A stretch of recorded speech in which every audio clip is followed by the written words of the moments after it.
Meeting. So welcome everyone. Also welcome to those that are currently on live stream. Just a reminder, can we have those mobile phones put away please and on silent? We will have a morning break at about 11 a.m. I don't anticipate that we'd probably need to take that morning break. Hopefully we can get through this morning's agenda fairly quickly. I would ask Councillor Lee, if you'd like to start this morning's meeting with a karakia.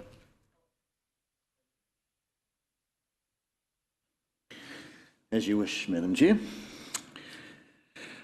I summon from above, I summon from below, I summon from within, I summon the surrounding environment, the universal vitality and energy to infuse and enrich all present, enriched, unified and blessed. Thank you, Councillor Lee. Just before we start our meeting, because this is our first Community and District Development Committee, I'd just like to remind everyone what the purpose of this committee is for. And you'll remember that at the beginning of this council term we set our priorities, and this committee's tasked with looking after the economy, housing and community. So part of our role is, in terms of our priorities, is to enable and attract smart investment, confidence and a vibrant reputation, world-class tourism destination and revitalisation of the inner city and Fenton Street corridor.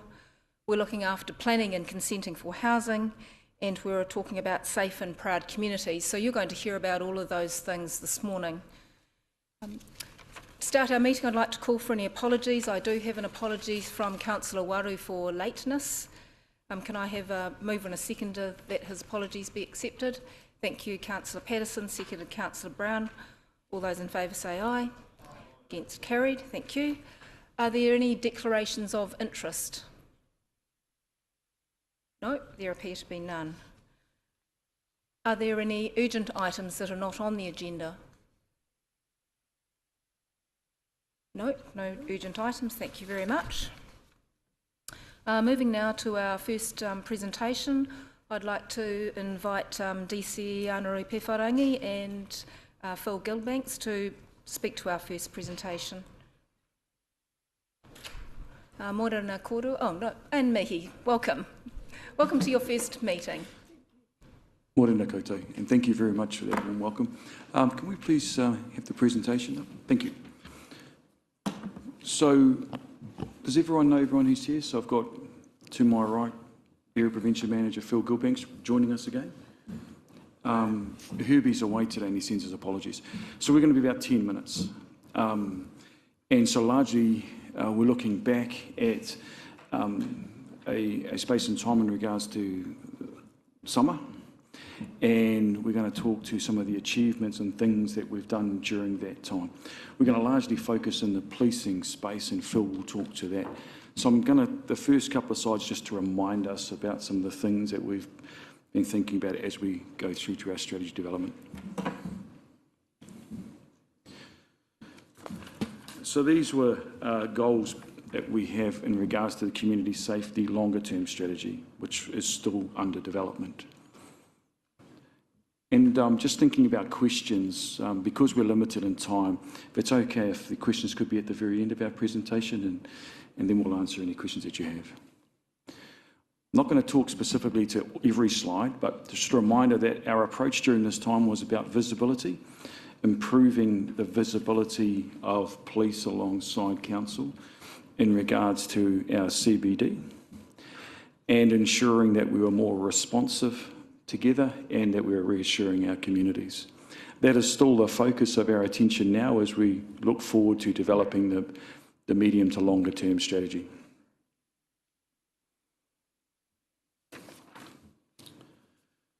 So in regards to our perceptions of safety survey that was commenced on the 7th of December, some interesting feedback for us was that thinking about the research is that 50% of the people, the respondents who spoke to us at that time, said that they wanted to see more police in the CBD and that police made them feel safe.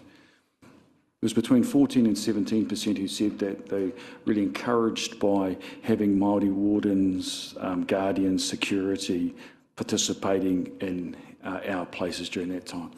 So we've used the Perceptions of Safety survey, and we'll continue to use those things for us to be considering what our next plans are. So more visible police, we've had that, and that's in progress.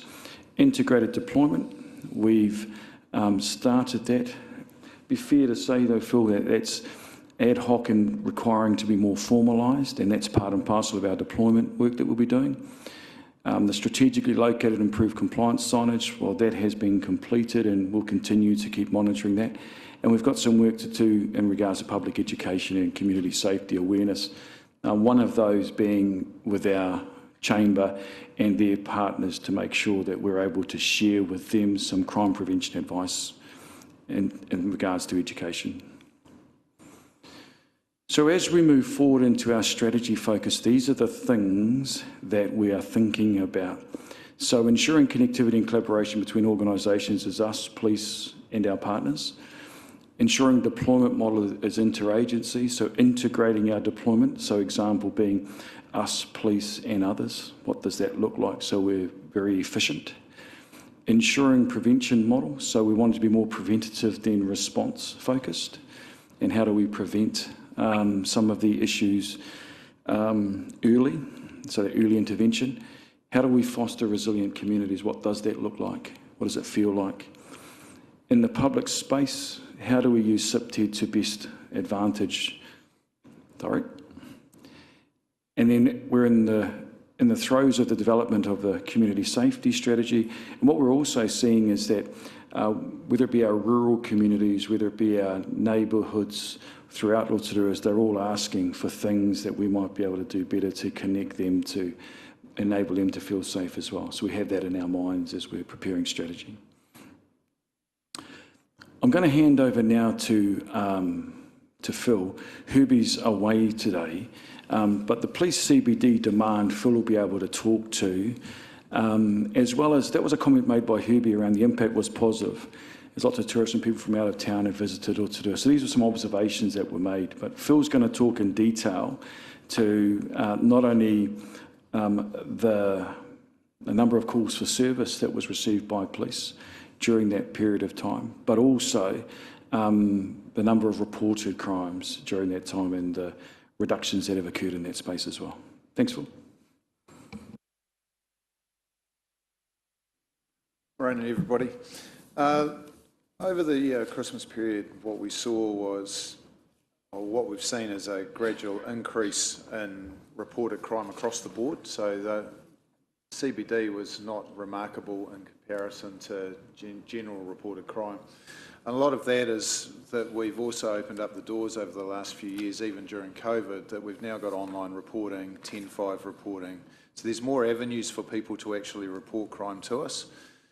So what we've seen is, because of that, we're actually seeing a higher volume of reported crime coming to us. A lot of that, though, is quite insignificant. Through the middle of the CBD there, Herbie used the word unremarkable, and I would probably say it was the same for us. There was nothing there that caused us any major concern. What we did note was the positive impact of having our staff working alongside your staff, and some of the feedback. And I can speak to that personally because I did a number of foot patrols with those staff myself, and speaking to the community while we were out and about. And so some of the comments from the community was generally, it's great to see the police out. We've encouraged more and more people to get out and about with them. We were able to intervene a lot earlier with some things, so obviously identifying people that we know to be problems and have conversations with them, and just generally being there tended to dissuade any negative behaviours. The other impact that we noticed too was that, particularly with the City Guardians, with some of the comments from them, was that by us being with them, it actually opened a bit of an avenue for conversation for them with the public. People came up to us, which then engaged with the City Guardians as well. So having that co-joined sort of impact for a few week period during that Christmas, New Year period really had an impact, and it had an impact on the perception of the people in and around town. What we have done now is we've now got our community constable is in place. So that is up and running, and his sole focus is on the CBD. We've kind of confined him to the CBD as his primary role, which again then opens up that avenue of connectivity between yourselves and us, and bringing in the Māori wardens as well. So we're still working on that, and we've started a little bit of an intel plan that we're putting out, which is going to be shared between the three groups. So we're collecting information from yourselves, provided with the information that we have, and working more co-joined. Number of reported offences in the CBD though, so the calls for service went up because people are able to call us, and the number of reported offences went slightly down. So we've seen a slight drop-off. It's nothing dramatic, but there has been a slight drop-off during that period, which is a positive. But what I would say to you too is that for me, like I mentioned to you at the beginning of the year, I'd only just come in. But my general feeling of walking around town and talking to people and being an outsider looking in is that there is definitely it's more vibrant within town at the moment than I remember it being, and that's my observation. As I'm not a local, so I don't spend a lot of time here, it's what I'm seeing, and the general feeling. And if you were to look at the couple of the events that you've just had running, you've had the NRL, that was a highly successful event with very minimal problems. We've just had the Lakeside concert. Again, my staff reported there that very minimal issues. I think we had 4 arrests from memory. Very minor offending. A couple of youth for just fighting on the outside, which we were expecting. And another one was a gentleman that just kept coming in trying to bring alcohol in, but he came with his own social issues as well. So in terms of the actual feeling and things, I think we're on the right track. That's my perception, is that we are moving in the right direction. Obviously lots of work to go, but if we keep doing what we're trying to do, we bring the safety plan in, I think we're on the right go. The Guardians have also supported in terms of antisocial development. We've had a number of incidents. There've been a couple that, when I say a number, we've had a small number of incidents. There's been a couple that have really flared up, but that generally comes down to certain individuals as opposed to a wider group of people causing problems across the area. Thanks, Phil. Just to reiterate, the number of calls for service from a policing context from memory, Phil, was that's good cholesterol. We actually want more people reporting. So as police and council are more visible, you're going to get more response from the community because there's a trust and confidence in the delivery. That's good cholesterol, and we want that. What I've observed also through the information supplied by police is that the reported crime, if we think about current state today, I think the number was about 150 or just over 150 during this period of time. Now, that is lower than what it was, what's the date, 2020 to 2021, when it was about 200. So but one of the problems we have is the environment's changed. And so this is the first time that our borders have been open since COVID. And so we've seen that shift. But from conversations that Phil and I have had and the information that we have seen, unremarkable is a good word to use. There has been a reduction in the reported crime, but there's been really good cholesterol in the number of reports, the number of calls for service. Does that make sense? And often you've got to remember too that with calls for service, that can be multiple calls to one event. So we've had a couple of events that would have had multiple calls to that one event, so they all get recorded as individual calls as well. So. Thanks, Phil. So he did let slip that we do have a new sheriff in town. There he is. So Smooth, otherwise known as Senior Constable O'Keefe, that's him, and he is very connected within the CBD. Compliments to police here, because to reinstate someone into the role shows that they see value in what we're doing together. And, you know, it's great to have Smooth there. One of the things we're doing now is look to wrap around him in regards to what does our deployment model look like. because he will be visible, there will be things that will be picked up, and how do we continue to reassure our communities with him there? I mean, but we do appreciate that he's just one man, so he still needs our ongoing support to put other people out with him, because what we do know is that you see one police officer, it's okay, but you see two of them walking together, and it definitely has a much better visual impact.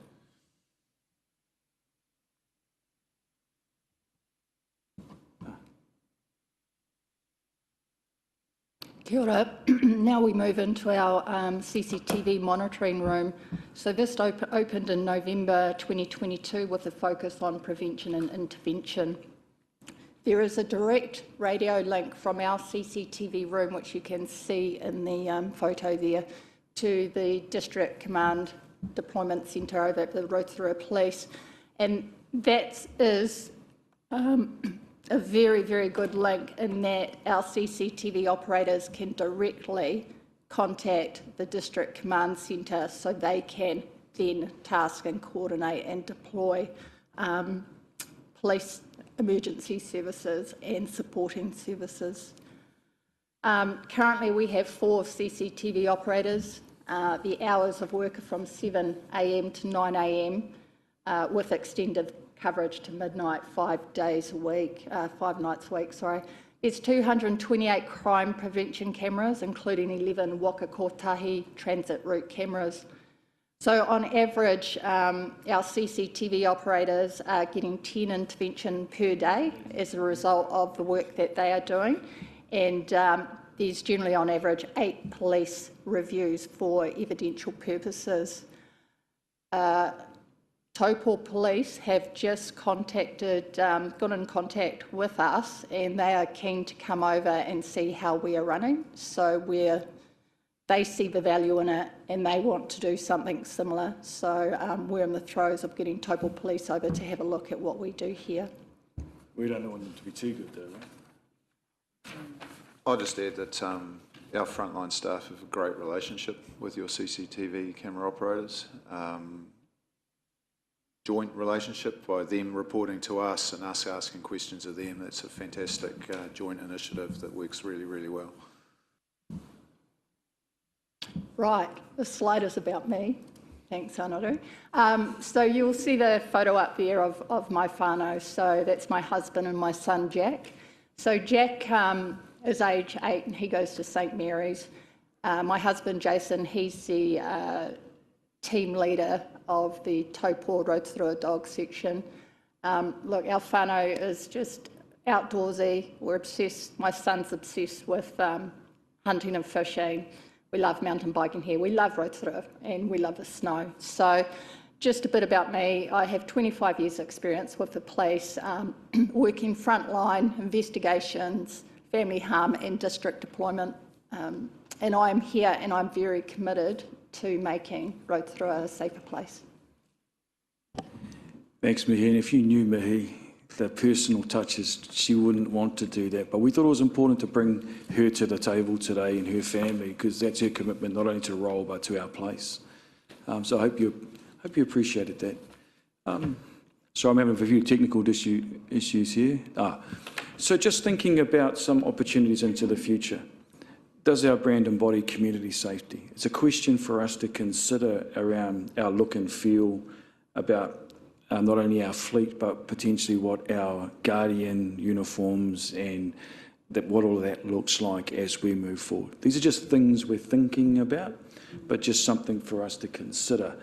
Certainly, if I look at the livery there for the Pirihimana v us, perhaps there's an opportunity for us to be a lot closer in our branding. Just considerations. Okay, so there are a number of things that we've done as council in regards to getting us to where we are today. We've still got some work to do in the graffiti space. You'll see an article come out, if not today, then next couple of days. I haven't seen the paper this morning, but there's certainly some work being done in the graffiti space. We've certainly seen an uplift there. Certainly, we've seen the mowing side of maintenance, and we've gone through and traversed that as well. So we're identifying some things that we know really helps us with the look and feel of our place. And in order to achieve these desired outcomes, I think from where we were looking back to where we want to go to into the future, I'm just curious to see whether you think we're on the right track and whether we would continue on this path. I think we are a lot more joined up in our approach with police and others. We've certainly got some way to go, but thank you for the direction from you in regards to the importance of community safety. It's enabled us to not continue with status quo, but actually to reimagine what the space can look like together. Thank you. If there's any questions, we're happy to take questions now, if that's okay. Yeah, thank you, Anaru, and I think that that's a good segue into to where we want to be with safer communities. So I think unremarkable is actually quite a good scorecard for us. And welcome, Mihi, to the council team. It's lovely to have you here at your first meeting. And Phil, love to see that it's a vibrant place for visitors, and we hope that we see a lot more of you here. Councillors, do you have any questions? Councillor Brown, followed by Councillor Patterson. Thank you. Doing an awesome job, because I agree with everything you're saying here. I can't disagree with any of it. We've set the CBD and Fenton Street as a priority for the city. You've seen that in our priorities, Unru, I'm sure you have. I just wonder how, the work you do, particularly around the constable in the CBD, and how that overlaps with Fenton Street, but also the wider accommodation sector. We've had reports, or anecdotally, of crime on Lake Road, and behind the Millennium around there, Fenton Street, emanating from some of these accommodation providers providing tenancies. I just wondered if you could comment on the area and some of the work that you might do in that space. Thank you. So just in terms of, I know it's around the Millennium and through the Baths area recently, there's been a group there that have raised up and said that there are ongoing issues. We're doing a bit of an intel scan at the moment around what we call hotspotting and timings. We'll be deploying staff when they can, obviously demand appropriate, but also with our community constable to get in there and do some foot patrols in and around that area. But we're very aware. So when I talk CBD, that's part of the CBD. I'm not just talking in the middle of town. His role will encompass the actual central business district, which pretty much is we look at it along lines of your liquor ban area. And that's the area that we'll be primarily focused on with him.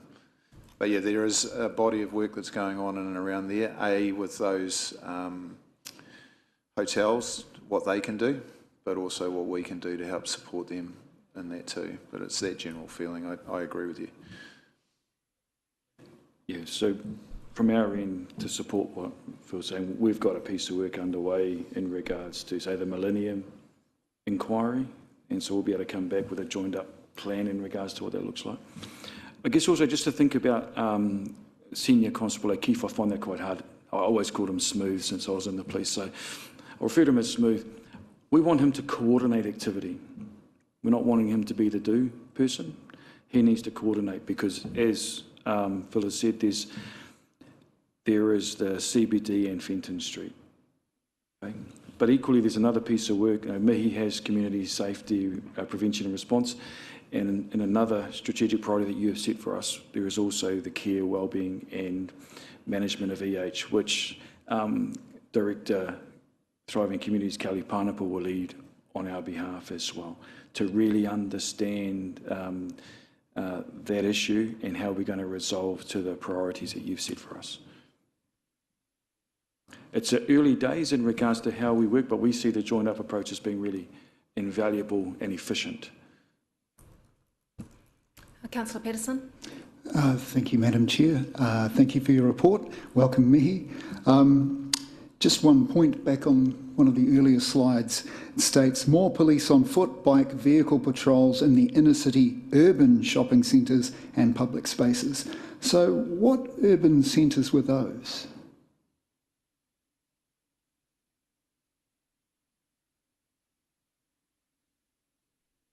So when we're talking urban centres, primarily we're talking in a centre, but obviously we do realise that there's little shopping centres all around, and those community centres, and we still need to get some visibility and presence out there to support those shopkeepers, because we realise that if we move, what happens is if you target one area, the problem will move to another. So we need to keep that visibility up. So yeah, the aim is to have more presence. Again, it just depends on our demand at the time. Primary focus CBD, because that's where your tourism and everything's coming, but we do need to get out and do some more and around, mostly to support the small shopkeepers that are suffering from minor theft, which doesn't seem like a big deal on the grand scheme of things, but does affect them and also their feeling of safety. Thank you. Supplementary question. The reason I asked that was, like you, anecdotally, I had some really positive feedback over the summer that the CBD Fenton Street area was improving. It certainly felt that way when I was walking through there on Saturday night for Lakeside, etc. It was really good. However, during the week, I had 2 phone calls from 2 different areas. And you know how circle of friends and whānau work, that if things start creeping into your sphere, then it's a much bigger concern than we potentially may think. The first call I got was from somebody I respect greatly about Ford Block and the issues up there with the people on the bikes, tearing up reserves, cricket wickets, accosting elderly gentlemen walking down the street minding their own business. That sort of thing is apparently, from the reports I've been hearing, getting out of hand, and it seems like it's from the people, their feedback to me is like we feel like we're being ignored.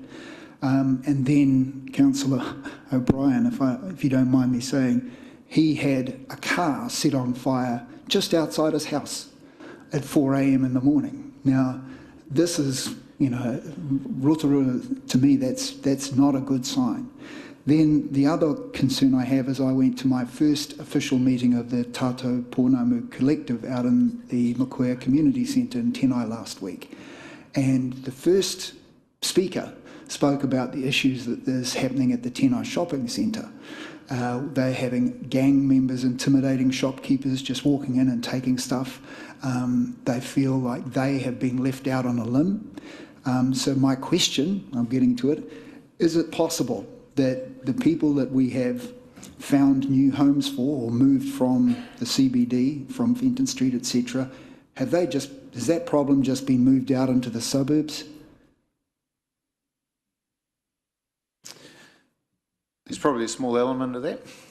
What we've seen in the family harm space is that we're not seeing as much family harm occurring within the motels, but our family harm demand has not changed. In fact, if anything, it's continuing to go up as more and more people continue to call us. So that's moved back out into the wider Rotorua area. In terms of the shopping, so I'll go back to your first point around the motorbikes. We're well aware of the issues around the motorbikes. The issues we have is we can't chase them. We certainly can't knock them off their bikes. So everything we have to do has to be background investigation. We do have an investigation underway. We've identified a number of offenders. Our intention is to conduct some search warrants and to seize some motorbikes. It's about getting them at the right time and finding where they are, but there is definitely work in progress around that, and we are well aware of the problem. And as I said, we have identified a number of young people that are involved in that, and primarily, again, it's our youth, with a few 17 to 18-year-olds thrown into the mix, but generally our younger people. The same would be said for, we had a car set alight. It doesn't happen that often in town, but we often have cars set alight rurally that you don't hear about because it's on a rural road. Majority of those are stolen, and the reason they set it alight is to get rid of all the evidence in the car that can link it back to them. So that youth crime problem, whilst it's here, it's everywhere, is still a problem. We still have the spate of vehicles being stolen. We still having pursuits. It's not isolated to Rotorua though. It's across the Bay of Plenty, Waikato, Auckland. We are doing whatever we can to try and hold these young people to account and to get them brought into the system so that they can be dealt with. But again, we're limited by what can occur there through the justice system and through our current legislation. but we are aware of it. But I will note what you said around the T&I shops, because that was something that I wasn't aware of. So I'll have a look at that for you. The only thing I'd add to that, Councillor, is similar to what we're seeing in the CBD. It's really good if those people are reporting those incidents to police, so that we're able to work alongside them around places and locations of interest as well. Thank you. Okay, Councillor Maxwell.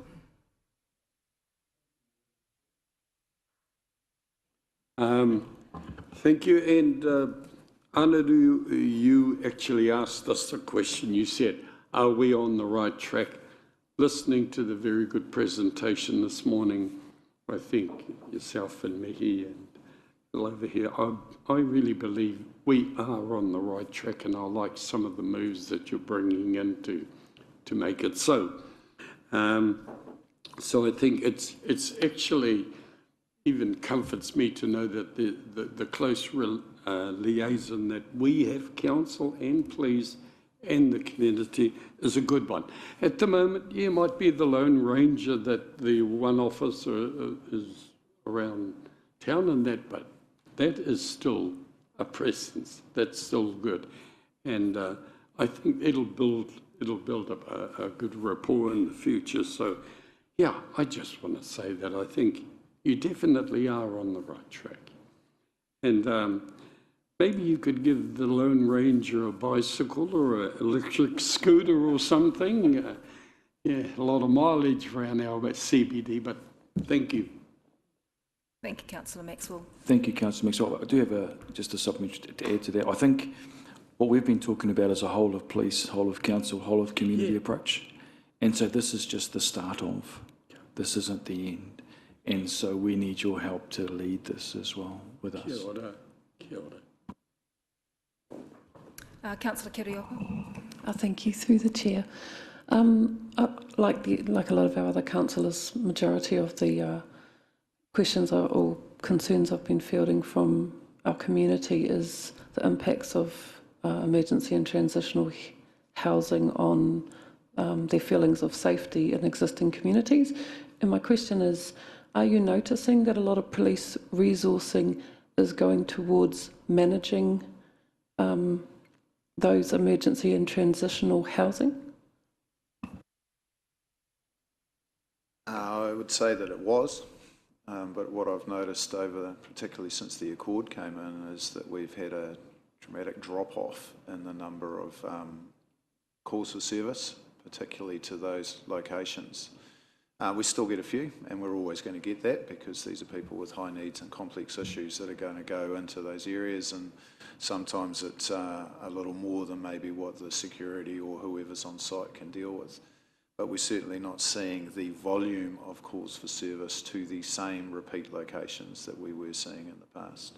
And that's probably, I would say, since December that we've seen that drop off. Okay, Councillor O'Brien. Thank you, Madam Chair. For you, Morena Mihi, welcome to Rotorua District Council. Morning, gentlemen. Could I ask, first of all, Anadu, sorry if I could put it towards you two first, what work or liaison is going behind the scenes with Kaingaroa? Because obviously they've already started on some rather large developments. And can I also, I understand there's further which have been in the public eye about other developments coming through. You've talked, Anadu, previously about, sorry, all right?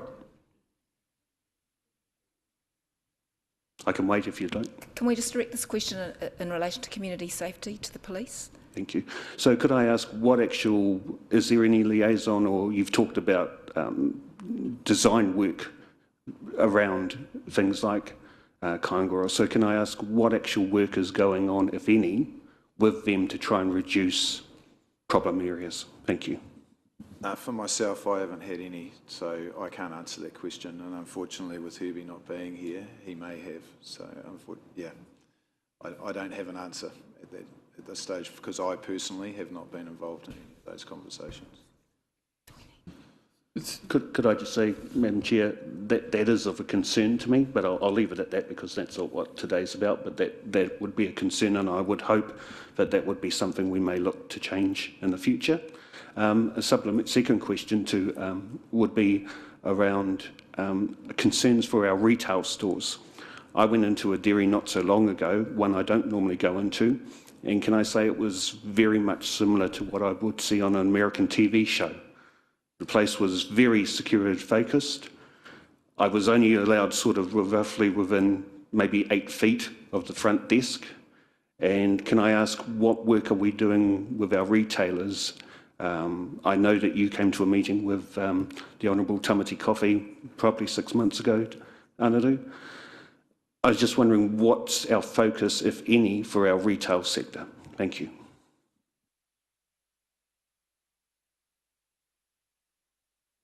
Yeah, just from a police perspective, that'll be part of what Senior Constable O'Keefe's role is that liaison with our retailers to try and work out what it is or what we need to be doing to ensure that they are starting to feel safe. We've gone down a road, and I think it's been a bit beyond the police, but we've gone down this road where we've installed smoke cannons and everything else. We've created, and through the media as well, I believe, and social media, we've created a very alarming mentality where everybody is now being treated as a potential offender. It's about trying to turn the whole of society around that too, and everybody's perceptions of what is actually the truth and what is reality compared to this doom and gloom that's sitting in the background that seems to be stirring the pot all the time. So that'll be part of his role, is the more he's engaging with those, and he does, he'll walk in and out of those retailers and have those conversations with them, and the more that happens, hopefully that little bit of security feeling will open up, which will again then allow them to feel more comfortable dealing with the people as they come in and out. But it's going to be a bit of a slow burn because we as a society have created this, that we now need to try and bring it back. Thank you, Madam Chair. I just have one supplementary before I finish. Could I just ask for Senior Constable O'Keefe, what support staff does he have under him, if any? Because I'm just concerned that this seems a very big role, admittedly early days, and I would rather he be concentrating on what his objectives are rather than focusing on paperwork, etc. like that. Thank you. Yep, so what I can tell you is that our aim is that the only work that Senior Constable O'Keefe will be doing in terms of paperwork is what he self-generates. We won't be assigning him extra work to be doing unless we have, obviously at the moment we've got things like Op Gabriel which are beyond our control. We have to send resourcing over to support that, and that comes from across the whole of police. Every part of our police is busy, whether it be our youth teams, our family harm teams, our CIB with investigations. So they're all busy and they all have priorities. In terms of his role though, what he does have is he's got a sergeant that sits above him and a number of other support community staff that work out of our youth and community within our schools. So there's a number of staff in and around that can help him with various things. And like Anna said before, we need him to be a bit of a facilitator to work out what it is that he needs, and then I can help direct staff to help support him, whether they just come in for a short term and go back out or whatever. But that's the plan, is that he's not going to get tied up with a whole pile of other things that's going to take him away from what his core mahi is going to be. If I can just add, so picking up on your point, Councillor O'Brien, retail crime will certainly form part and parcel of our community safety planning. I'll also remind myself that that's become a national issue in regards to the retail sector. And so for us, we'll make sure within our planning that we are really clear about the funding opportunities that we may need to come back to you for in regards to us creating other opportunities alongside police to ensure that we are doing the best we can by our retail sector. But clearly it is a national issue, hence in the policing space it's been raised to that national level and across all of government. So it's certainly something we're conscious of, and we'll bring back to you as part and parcel of our thinking collectively. Can I just add to that too, that from my perspective, his focus is on the small business owners. Our big retailers have enough background supplementary resource to be able to employ security guards and do other measures to ensure that their own prevention measures are in place. It's the small retailer that doesn't have that financial backing that is the one that requires our work and our support. And that's where I'd be driving his primary focus. Well, thank you. There don't appear to be any further questions, so thank you, Phil, Anaru and Mihi, for taking the time this morning. I think that it's good news that we can hear that there has been a drop-off in calls as a result of that housing accord, and perhaps some comfort, Councillor O'Brien, is that workstream run, which is under the accord, is an all-of-government approach, which includes Kaingaroa working very closely with the police. So I think that some of the things that are starting to happen are helping us deliver on that safer community. So we look forward to hearing more from Anaru and your team around future safety strategy plans. So thank you very much. Thank you, and we anticipate coming back to you in April with that medium to long-term strategy as we lead into some strategy development with police over the next few weeks as well. Thank you. Thank you.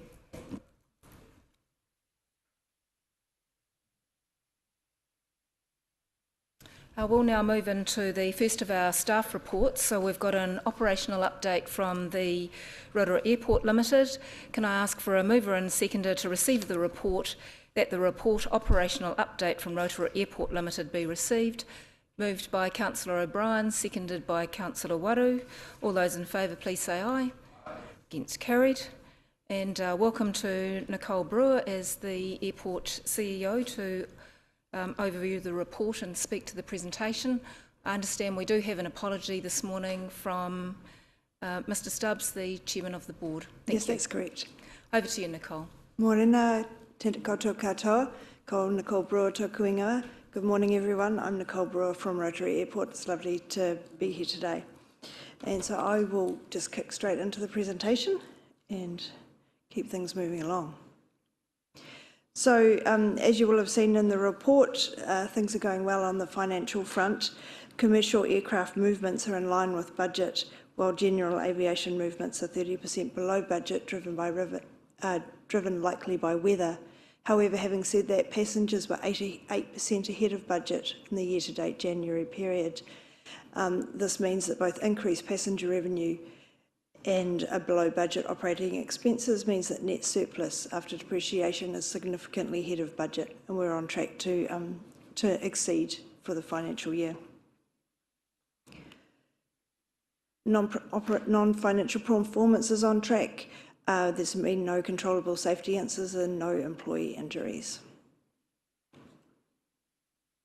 So, as I mentioned, passenger numbers are expected to remain ahead of budget for the full year. However, capacity is constrained primarily due to Air New Zealand pilot shortages. This is something that they're working through, and we will see it progressively improve throughout the year. For example, on Thursdays and Fridays coming up in the next few weeks, we'll start to see a third Auckland-Rotorua service in the middle of the day. So that will increase that performance. So it is something that they expected to take about a year to everything to be fully resolved. However, we will start to see progress throughout the year. We have got some large expenses coming up. So while at the moment we're ahead, our expenditure is below for operational expenditure. We do expect some of that to claw back up because we have got some treatment work on the runway going on at the moment and some resurfacing of an apron that needs to occur in the next few weeks. But we still expect year-end net surplus to be ahead because of the increased landing fees. On a business and operational perspective, we're seeing high staff turnover in the fire and operations team. This isn't for one particular reason. I think there's multiple reasons. So we're doing quite a lot of work on understanding exactly what's going on and also ensuring that the airport is a great place to work. So there's quite a few initiatives, and we're looking at rolling out some new wellbeing initiatives shortly. High interest rates are making it challenging to prioritise new projects. We have gone through and looked at quite a few. However, the current interest rates are making that much more challenging. So our focus is on revenue optimisation and business improvement, and also, of course, we're working with JP's team and looking at what the land development might look like for the unused land at the airport and working through a plan for that. Was mentioned, but just in case anyone wasn't aware, there was an MOU signed with Ngāti Unuku Kaupako in December 2022, which was very well received by everyone, and we're really, really pleased to have that on board and have that working relationship with them. Ngāti Unuku Kaupako on the working group for the land development plan that we're doing, and there's a really good relationship there, and that's working really well, so we're really pleased for that. Any questions? Thank you, Nicole. Councillor Patterson. Maureen and Nicole, thank you for your report. Through you, Madam Chair.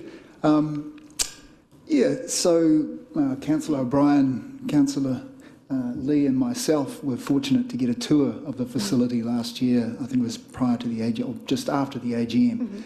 And it was really exciting. We got a chance to go have a nosy through the fire department area and look at all the flash trucks. And then we went up and it's not quite a control tower, but I guess you could say one of the administrative offices that looked over the airport, and it was explained to us how the bird management is managed, because of course living by the lake there's a lot of birds that nest in that area and can be quite a problem. So one of the things I remember was that a truck goes out and chases any birds from the runway that might be about to be a hazard. So Monday morning I was leaving to go to Wellington on the flight, and we got halfway down the runway and the plane just jammed on the anchors and a flock of birds went in front of us. The pilot apologised profusely and said that we'd been watching this flock of birds and they did decide to fly right at the wrong moment. So was that truck meant to get rid of them first before that plane took off, or...? Yeah, so the flight and operations teams do what they call birdies up to 10 minutes before a flight. So within 10 minutes of a flight departure or 10 minutes of a flight arrival, obviously a lot can happen in 10 minutes. So we do have to have the runway clear for a certain period before an aircraft then comes out to the runway or an aircraft lands. We can't be on the runway right up, obviously, until the moment it lands for safety reasons. So there is always the opportunity. So birdies do happen before and after, or before every flight departure and arrival. So it would have, but we can't control the birds.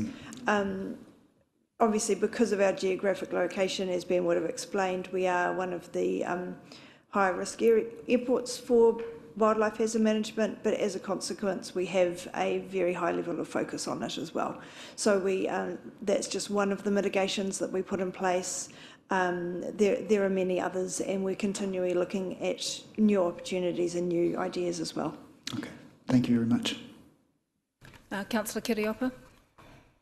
Thank you through the chair. My question is, would the restoration of wetlands along that lakefront help with that bird problem if they're more interested in the food sources than flying around the wetlands? Is that something that's been considered? It'll be really interesting to see. I was actually looking out the window yesterday watching the restoration work going on with the person who in the operations team who looks after wildlife management, and he was sort of noting exactly what was happening, and that's something we will track. We've got a new system in place called OneReg now, which is a automated system that gives us really good insights into all those types of things, and this is one of the reasons we installed it. So we'll be able to monitor that really closely.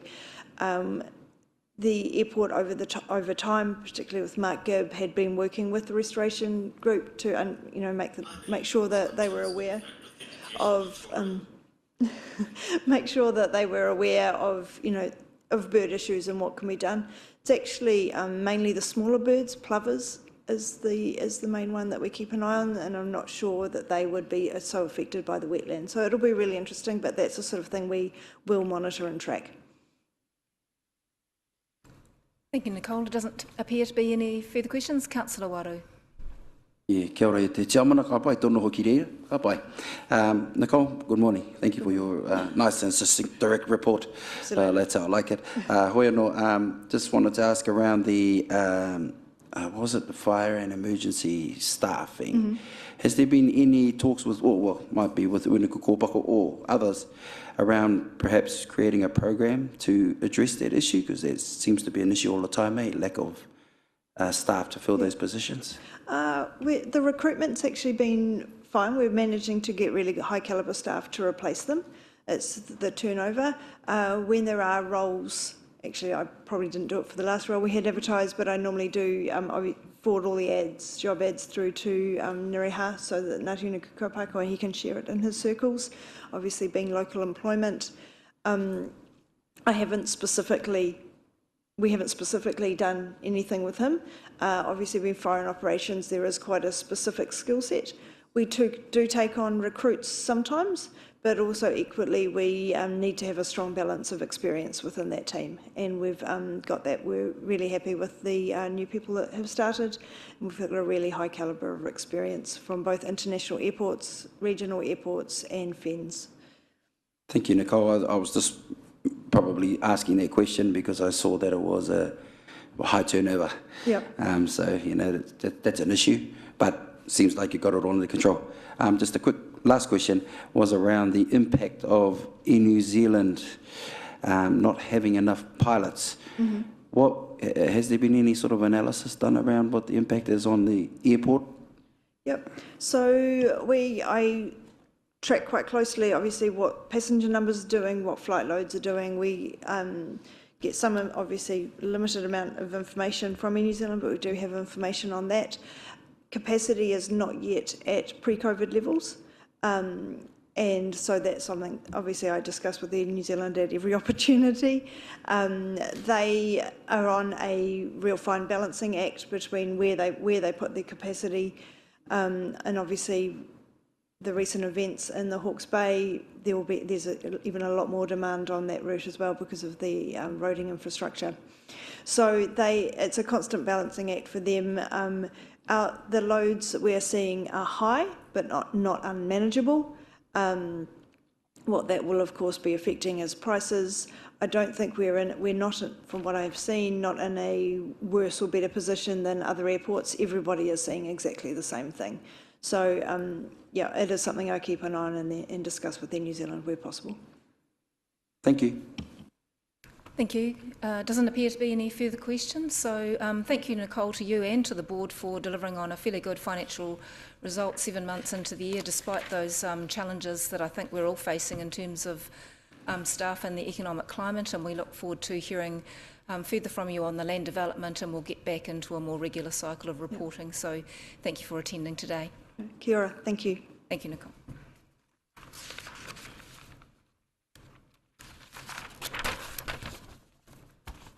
Councillors will now move into the operational update from Rotorua NZ. So can I ask for a mover and a seconder to receive the report, that the report operational update from Rotorua NZ be received. Moved by Councillor Maxwell, seconded by Councillor Wang. All those in favour, please say aye. Against, carried. And welcome Andrew and John McRae. We'll speak to your report and presentation. Morena, everyone. I'll just do a quick sort of high-level summary of where we're at, and then I'm going to let Andrew get into the detail. It's really good listening to the two presenters just before for us. Actually sets a bit of context as to why economic development is so important. I am a strong believer that economic development is imperative to stimulate positive outcomes in terms of our social fabric and our community in general. So that's what all this mahi is really about. And at the moment, the environment's a lot tougher. Nicole said herself, that the cost of capital has significantly increased. So that's the cost of either equity or the cost of debt, which makes up your capital mix, which feeds into obviously projects, and projects actually stimulate our economy and obviously brings a new product to our economy as well.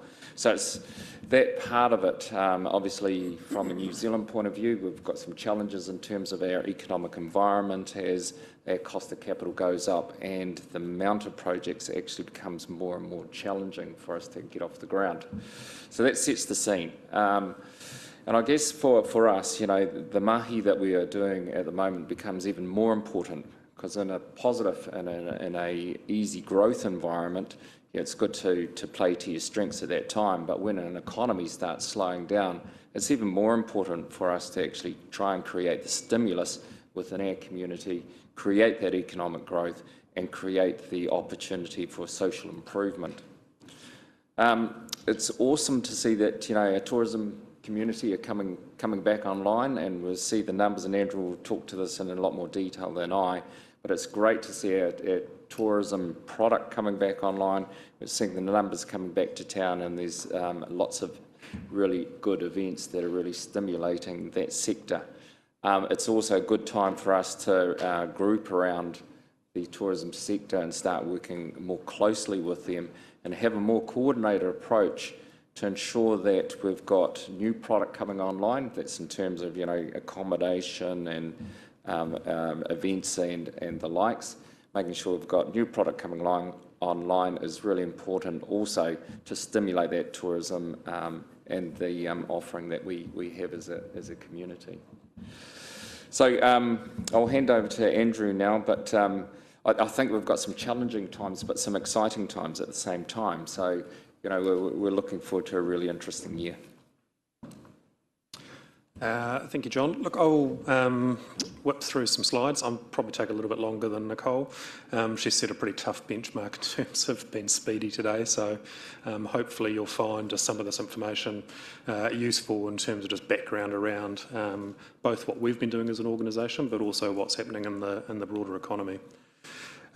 Look, this is really hard to see, so apologies, but I thought it was useful just to touch on a couple of numbers that are actually up there, which are kind of, I guess, a useful barometer of what's actually going on within our own economy and where we sort of sit when you compare us across the entire New Zealand economy.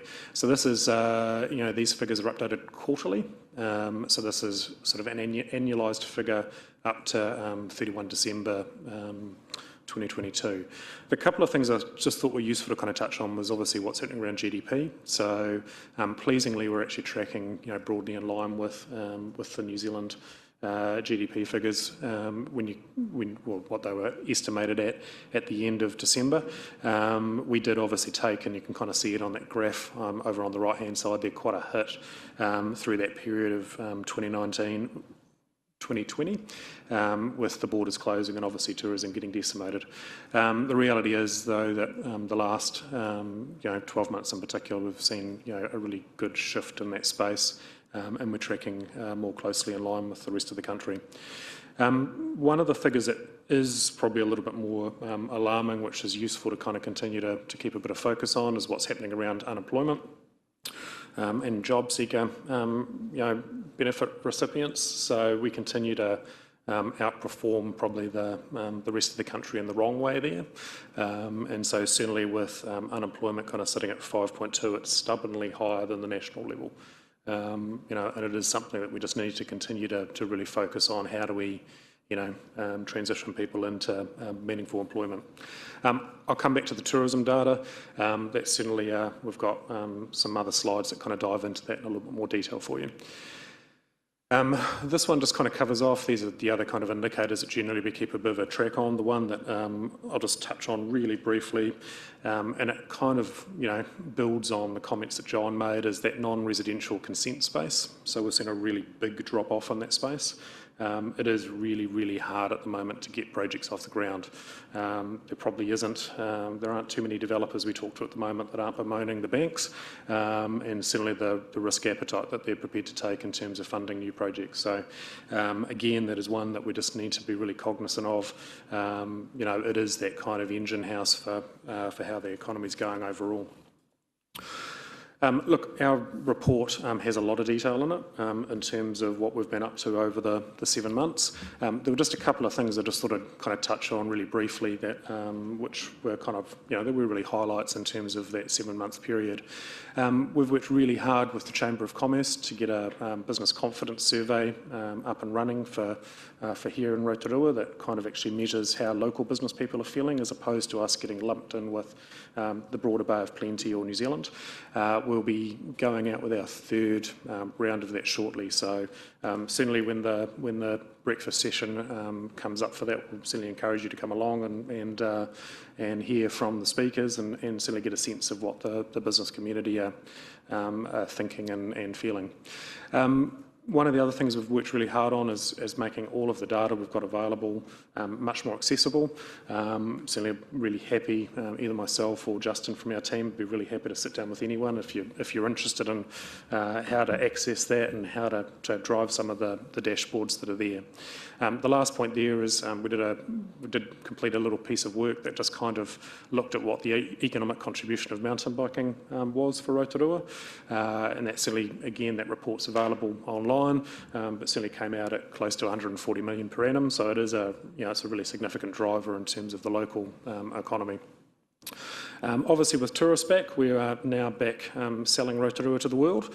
What we're finding in those international markets is that there is a really strong interest for Rotorua. And for us, it's how do we apply the limited resource we've got to make sure that we're staying in itineraries, we're staying in those kind of packages that are getting sold, and that will be continue to be the focus. Certainly for the remainder of this financial year. We are facing pretty intense global competition, so everyone is out there hunting at the moment, and so it's certainly a case of not taking anything for granted in terms of the visitors that we're securing and winning. In the marketing space, probably some wins there in terms of we've really tried to make sure that we're leveraging what we can around what has been a pretty stellar lineup of events over the last 6 months, and so some of those are up there, but that continues to be an area where we think we've got the ability to kind of halo off the success of those events and really maximise the kind of the ongoing legacy of that visitation. Pleasingly, we've had some good Australian TV coverage. The Living Room, which is not sure the best way to describe it, but it's a pretty high-profile show in Australia that kind of they did a number of kind of segments that have gone out over the kind of October-November period, and then we are going to be in the Travel Guides episode coming up, which obviously is pretty high-profile in terms of the the audiences. Business events, look, they've been having a lot of wins, so we're certainly back at the table as one of New Zealand's kind of premier business events destinations. It's probably safe to say that we weren't for a little while, but that's been a really big focus for us in terms of making sure that, in particular, we're winning work offshore in partnership with TNZ, but we've also got a really strong focus into Australia and winning work across the incentives market is the current one.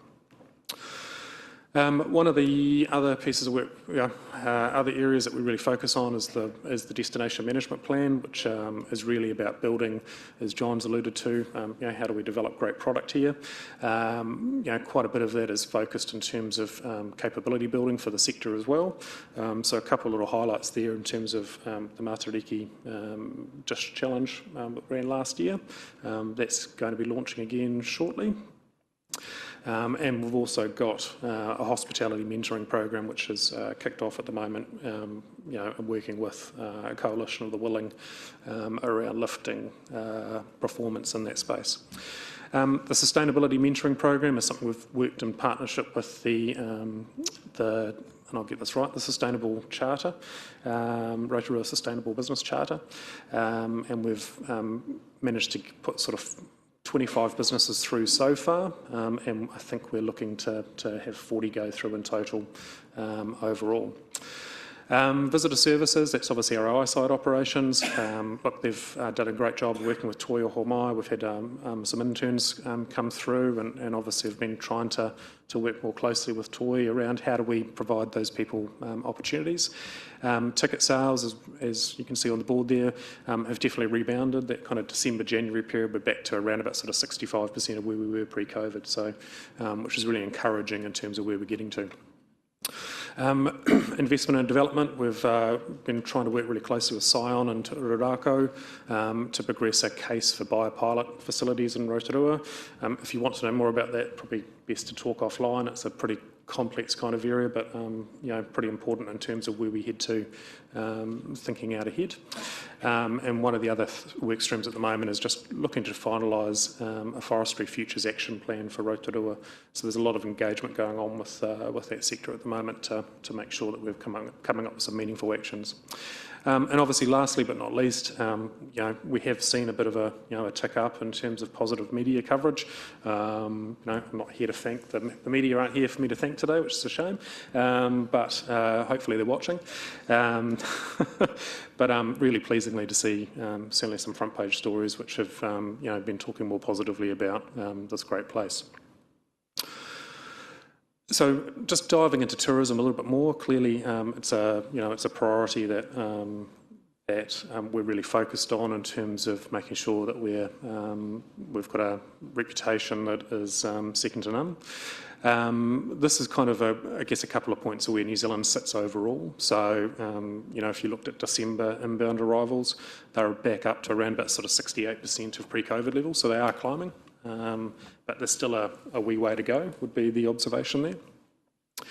I think it was November where we first tipped back into what they call net positive kind of tourism arrivals. So up to November, there were actually more people leaving New Zealand than there were arriving, which is basically just a bit of a measure in terms of people going to visit friends and family as opposed to kind of pure leisure travellers, which is obviously what we're really focused in terms of attracting to Rotorua.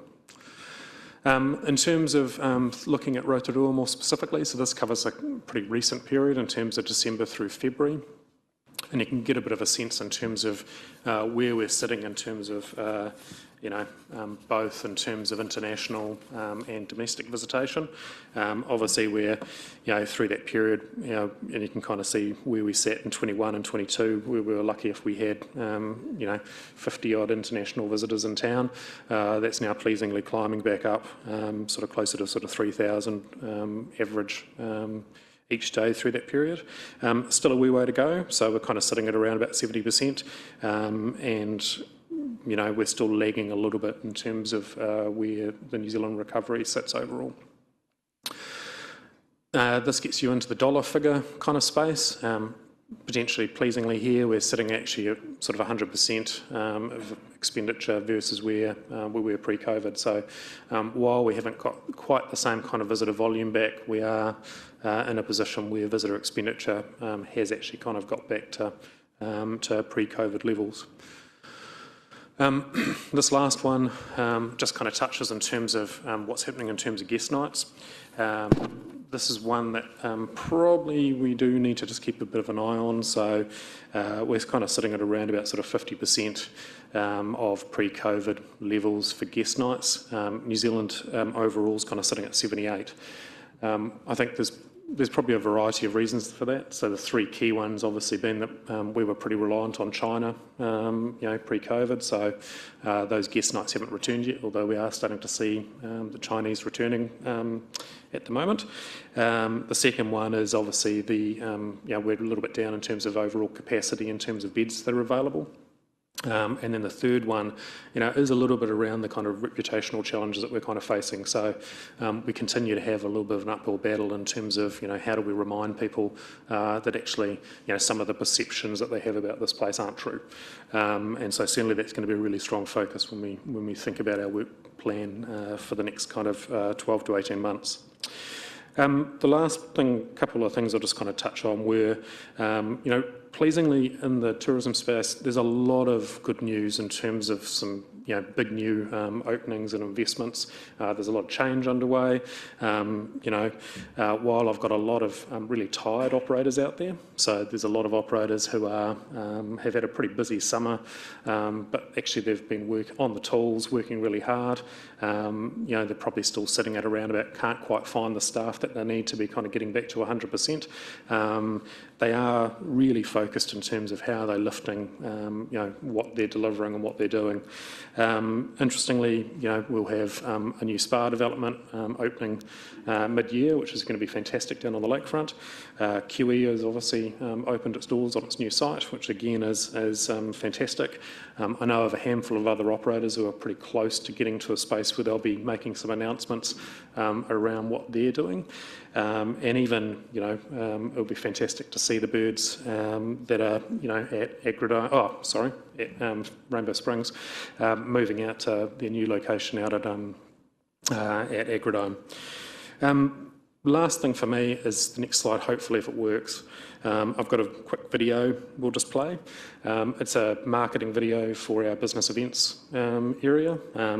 If we're doing our job right, you shouldn't see it normally. We try to make sure that if we're placing this stuff, it's pretty targeted. It'll be targeted towards particular buyers who are looking to bring either a conference or a meeting or an incentive to Rotorua. One of the things that I thought was just it was kind of nice to kind of showcase it is it's our attempt to kind of differentiate ourselves from a lot of the other advertising that goes on in this space. Typically in the business event space, you'll get a lot of kind of fly-throughs of venues or looking at kind of like a conference layout. We've tried to take a bit of a different approach here that really kind of highlights what our unique selling point is.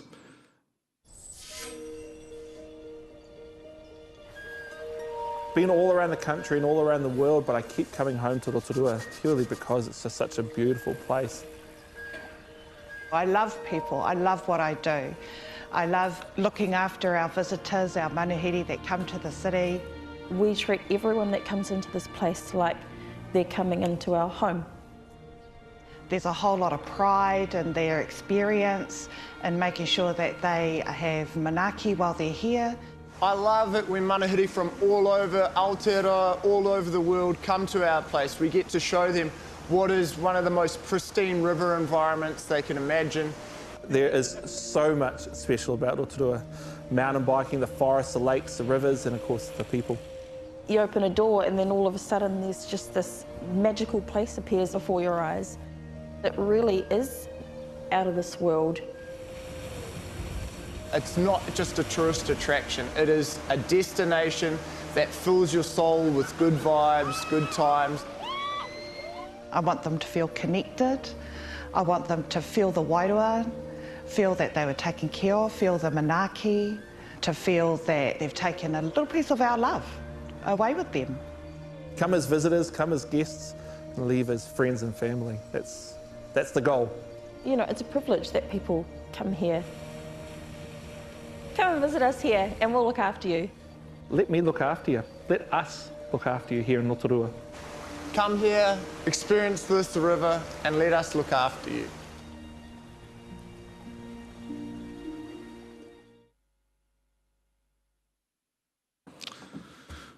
Well, questions? Thank you very much, Andrew and John, for that presentation, and I think that's just another good news story in terms of what we're trying to deliver in terms of our priority. So remembering I said at the beginning, world-class tourism destination and making sure that we have a confident and vibrant reputation. So thank you for the work that you have been doing in that space. So do we have any questions from councillors? Councillor Patterson. Thank you, Worship. Thank you for your report, gentlemen. The events side of things, obviously, I'm very passionate about that, and it's a great anchor for Rotorua. We just had the NRL All-Stars match here, which was massive for our city.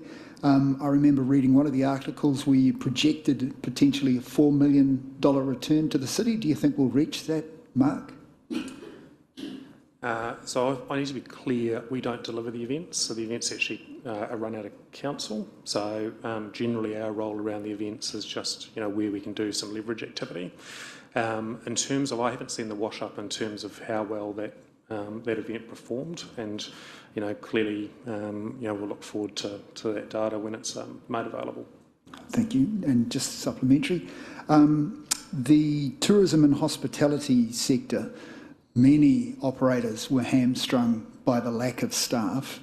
I heard feedback that Toi Oho Mai are no longer offering their hospitality course, Is this new initiative that you talked about, the mentoring scheme, will that be part of alleviating that issue? Yes and no. So essentially the mentoring program we're running is focused on business owners and their management in terms of how do they lift their product. We do work quite closely with Toi Ohomai in terms of their programs they're running.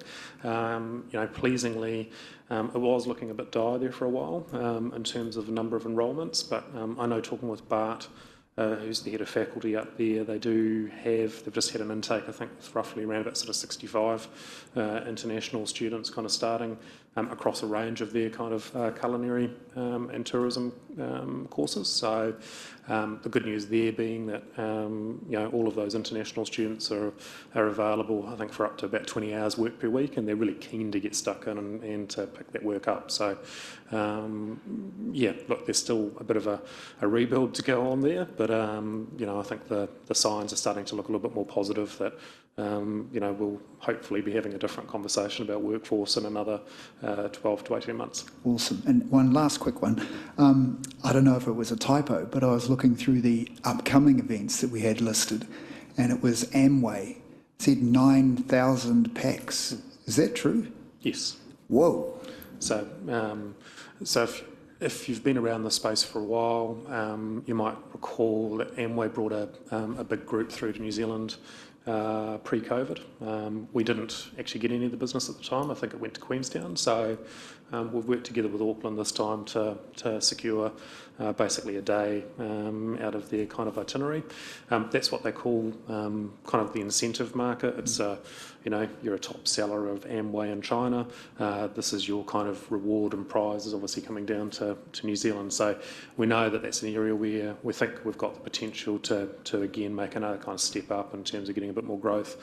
But yeah, look, really pleasing to have those visitors come through in that kind of volume. Oh, that's exciting. Thank you. Thank you, Councillor Pearson. Councillor Kirioka. I've just got a couple of questions for the Chair, please. The first is, I understand there was an initiative to try and get, because there was such a lack of staff, to try and get school children, opportunities for school children. Was that successful? Yeah, look, it was really successful. So we ran a best summer job ever campaign just leading into the Christmas period. I know we ran some drop-in sessions in our eyesight across the road, and they were really well attended. I think most of the operators definitely picked all of those, picked up a lot of staff through that period for all the kind of appropriate jobs. Where they've still got some pain points are probably into some of those more specialist areas where, whether it's a chef or it's someone that's a marketing assistant or something like that, they've got to have a little bit more kind of training. But certainly our understanding was when we spoke to Student Job Search that actually it was the most viewed campaign they'd ever run. So we're pretty stoked in terms of where that landed. Ka pai. My second question is just in relation to the video, which was great, by the way. Your presentation, it's all been great. I couldn't help but notice Sam Sutton say, we want people to come and enjoy one of the most pristine river environments they can ever imagine. And of course, we know that's not actually the reality. It might look pristine, but our rivers aren't. And, just looking through the information that you've provided, I don't see a lot of investment or support anywhere in it around the restoration and protection of our natural environment, which we use, for these purposes.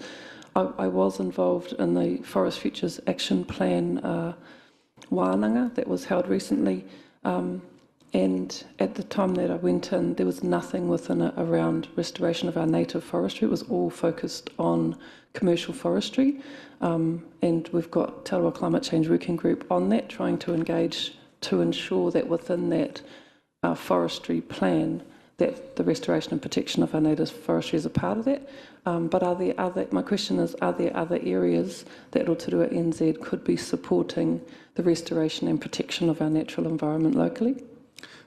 Look, really great question. I think the simple answer is yes. And so through the Destination Management Plan, there is quite a clear value identified in terms of the environment.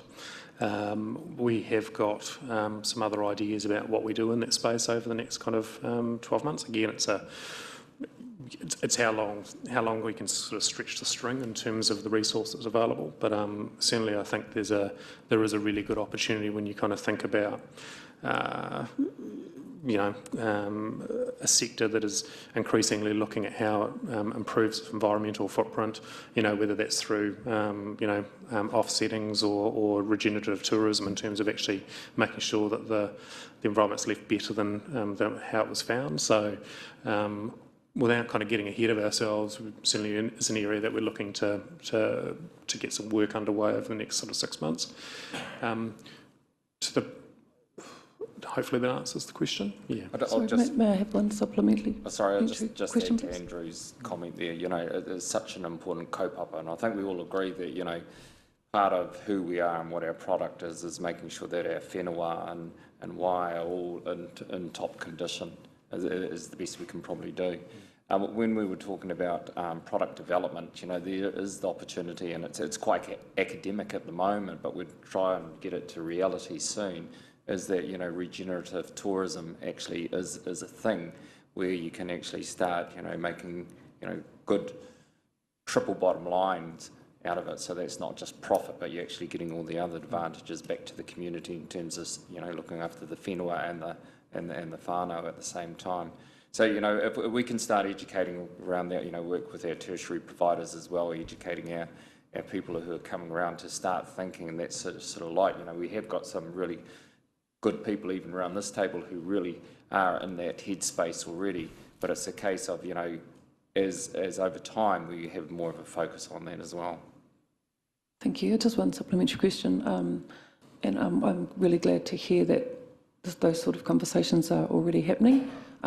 Moving forward, in any presentations that you give, can there be a section specifically dedicated to showing what work you're doing and what resourcing you're putting towards that in future? Yep, we can certainly look at that. Thank you very much. Councillor Maxwell. Thank you. Thanks, guys. I love what you're doing, the support you're giving to events and conferences, and that, I know it's a goal and a desire of the office. Can I ask, around the film industry, we have very good locations here, and I just wanted to hear from you from what support you're giving there, because I'm aware already in the Mamaku Forest there's about 140 people there filming for the next 6 weeks. Those are good promotional things too, as you spoke earlier about lessening the negativity that we've been getting in the past. Yeah. Yeah.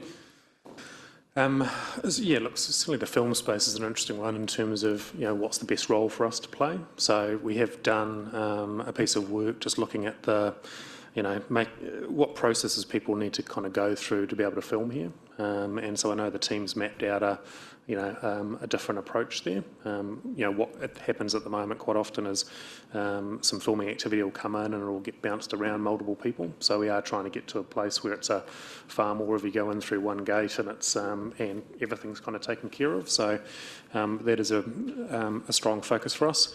We work really closely with Film Above Plenty, which are the regional film office as well. So and we're hopeful that actually they're just going through some changes at the moment, that they'll have a person who's probably more regularly kind of over here, which will assist in terms of that attraction work. I think that's, certainly it's a strong focus, and I think it'd be remiss to kind of lose sight of even just the direct economic contribution that film activity makes. So when you get a big crew through, and obviously 140 people is pretty significant, that's a lot of bed nights, that's a lot of meals, that's a lot of just local firms that benefit from that activity. Councillor O'Brien. Thank you, Madam Chair. Through the Chair, Morena, gentlemen, thank you for your presentation. Could I just ask, during Andrew's presentation, you brought up our unemployment being slightly higher than the average. I think it was 5.2. Could I ask, do you happen to know what the rate is for Māori in Rotorua? It'll be higher. In 10%, do you think? Or off the top of me, I just wouldn't want to give the figure and have it wrong. So. Could I ask, so let me ask a supplementary. At a time that we are, virtually every industry in Rotorua Bay is crying out for people, but particularly in hospitality and tourism, why do you think the Māori rate is staying so stubbornly high compared to the average? And can I ask, are we doing any work to examine that or in the Councillor future? O'Brien, I'm not sure that Andrew and John are actually qualified to answer that question. Perhaps if you could, excuse me, redirect that question that's relevant to the report. Thank you. So could I ask, is there any work being planned in the future to identify Māori unemployment and steps we could take to try and reduce it? Thank you. Look, it's a really complex area, I think is probably the first comment I'd make. I'd also kind of point out there's a lot of work underway across a lot of different agencies. So obviously we've got the reform of vocational education underway, which is focused on merging the polytechs. There's a whole plethora of new structures that have been set up underneath that, including workforce development councils and regional skills leadership groups that we do engage with. Certainly you've got an overlay then of private training providers as well. There's no simple fix here, I guess, is probably the answer. We try to be really cognizant of how much resource we've actually got, and whether if we put a lot of energy into that, whether it would actually make a difference. And so, what we tend to do is I end up probably carrying the can a little bit in terms of attending a lot of those forums, trying to make sure that actually a Rotorua lens is applied across that, and that we are trying to get investment into those areas that's needed. But I would still say that it's not an area that seems like it's working particularly well at the moment in terms of just the number of different participants and the number of entities that are engaged in trying to make that work. Thank you. Councillor Brown. Thank you, Madam Chair. Thanks for the report, fellas. You guys cover a fair bit of ground, and it's important, I agree. I'm struggling with how to frame this question, but I'm just going to blurt it out. But do you think we, as an organisation, are supporting you as best we can to recover, deal with our priorities, which is, reputational recovery? And the other one is, I note in your presentation, we're still constrained in terms of rooms, and we know that they're filled with emergency housing clients still. Do you think we're doing the job that needs to be done there? Are we tracking in the right direction? Is there anything else that this organisation can do to help your organisation? Well, look, the answer is always going to be yes. We'd like more resource. We'd like to do a lot more. That's just who we are, and we'd like to do a lot more mahi, particularly in those areas that you just talked about. Obviously, the work that we are and is within scope right now doing is working with the hospo industry to ensure that they're investing in new product and reinvesting in the old product to bring it up to a standard where it can be put back into the tourism market. Yes, we're down on room numbers. I guess the good part of that is that our yields are up, which on paper and in the P&L of all those individual businesses, it enables them to actually make a positive investment decision, either to revamp or to actually get in and do a new build. So that's the positive side of it. But I'll speak for Andrew. I'm impressed by Andrew and his team as to how much mahi they actually get done with a very small team. It's I work in the private sector, obviously, and it's a shoestring, but that's the reality of it. We don't want to be wasting funds either. So we've got this, balance. Yes, we'd like to do more. Yes, I'd like to see Andrew build his team more. And yes, I'd like to see Rotorua Economic Development have even more of an impact on our community. I go back to my opening statement, which is, I am a strong believer that, growth and economic development is a huge contribution to what our social our well-being as a community actually is. One of my other roles is chairman for Rotorua Youth Centre. Going through the work there, it's very clear that one of the most positive contributions to a young person's well-being is actually employment. Employment offers opportunity, it offers meaning, it offers mana, it also offers life options, and it also just keeps young minds busy and on track and creates good habits. So, all of that's really important. And, listening to the police before, obviously our rangatahi, our youth, are actually creating more problems at the moment than they should. And that's obviously a challenge for all of us as our community to make sure that they are engaged in positive activity, that they are engaged in, seeking positive employment. So, I'd like to spend a lot more time with our schools and encourage them to actually think about, how do they actually have a positive influence into our community and actually create great habits. We don't have the resource, and it's really out of our scope at the moment to actually do that sort of mahi, but it would be great to do that sort of thing just as the starter for 10. There is so much work we could be doing, is the reality of it. There's so much more we would like to do. And if there was always an offer of resource from anywhere, of course we're going to say yes to that and say yes, we would like to do more. Sorry, that was a long way of answering your question, Councillor Brown. Thank you. Mayor Tapsell. Thank you, Madam Chair, through you, and that actually leads quite nicely onto my question, which is similar to Councillor O'Brien's around the concern on the job seeker support recipients, but I do want to acknowledge that it is really positive that our visitor expenditure has returned to pre-COVID levels. That has a significant impact on our local economy and our families, and also that we're back at the table as one of NZ's premier business destinations, so that's great to see. But whether it's through our business conferences and events or tourism and hospitality, it is very concerning that 4,874 the job seeker support recipients are still within our small Rotorua community. So my question is, are you having requests from businesses for support in this area, whether it's the tourism or hospitality, on support for filling vacancies that have been there for some time and they are in desperate need of seeking not only skill but actually labour as well, so a variety of scale of employees needed. And so number one, are you having requests? And number two, how can we coordinate a request to government who do hold responsibility for the beneficiaries? I appreciate that your scope and your resources are small and you're doing an excellent job with that, to encourage those recipients into stepping stones towards employment. Look, two really good questions. And the first one is yes, look, without a doubt, we do hear from businesses a lot that they are struggling to fill vacancies, and that's right across the board. It's obviously not just the tourism and hospitality sectors that are struggling. There probably wouldn't be too many businesses across Rotorua that haven't had hard to fill vacancies over the last couple of years.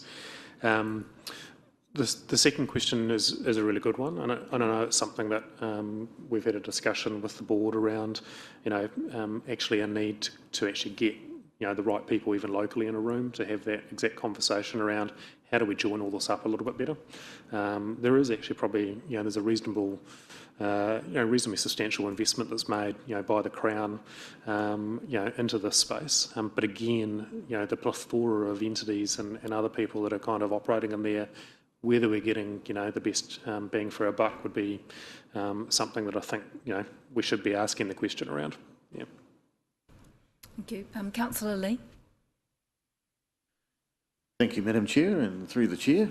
Thank you very much for a comprehensive report. That's really helpful stuff to give us a good idea what's going on.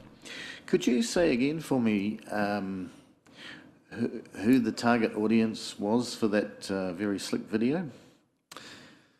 So the primary target audience is what they call PCOs, which are the primary conference organiser. So they're basically the entity that's normally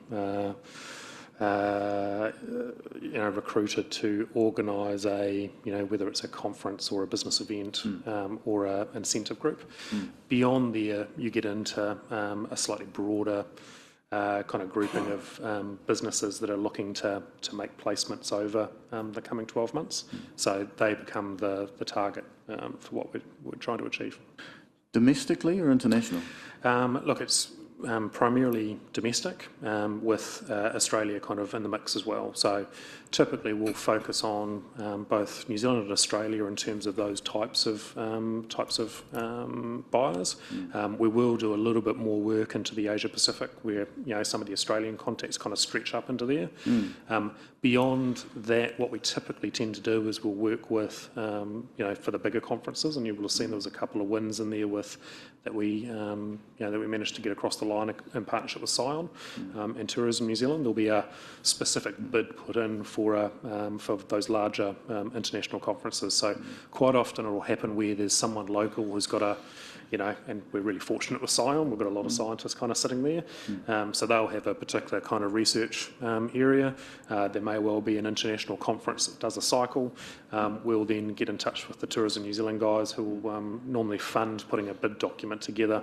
And it's like you basically got to go and put your best foot forward to try and win the larger conference against a whole lot of other destinations that might be bidding. Thank you. The reason I ask is obviously a push on, particularly in Rotorua, to develop a bilingual culture, which is fine. Internationally, I'm wondering whether people from Australia or Australasia, Asia, may understand statements like we want the manahiri to experience the manaakitanga. We all know what that means, of course. We're locals. And do you think...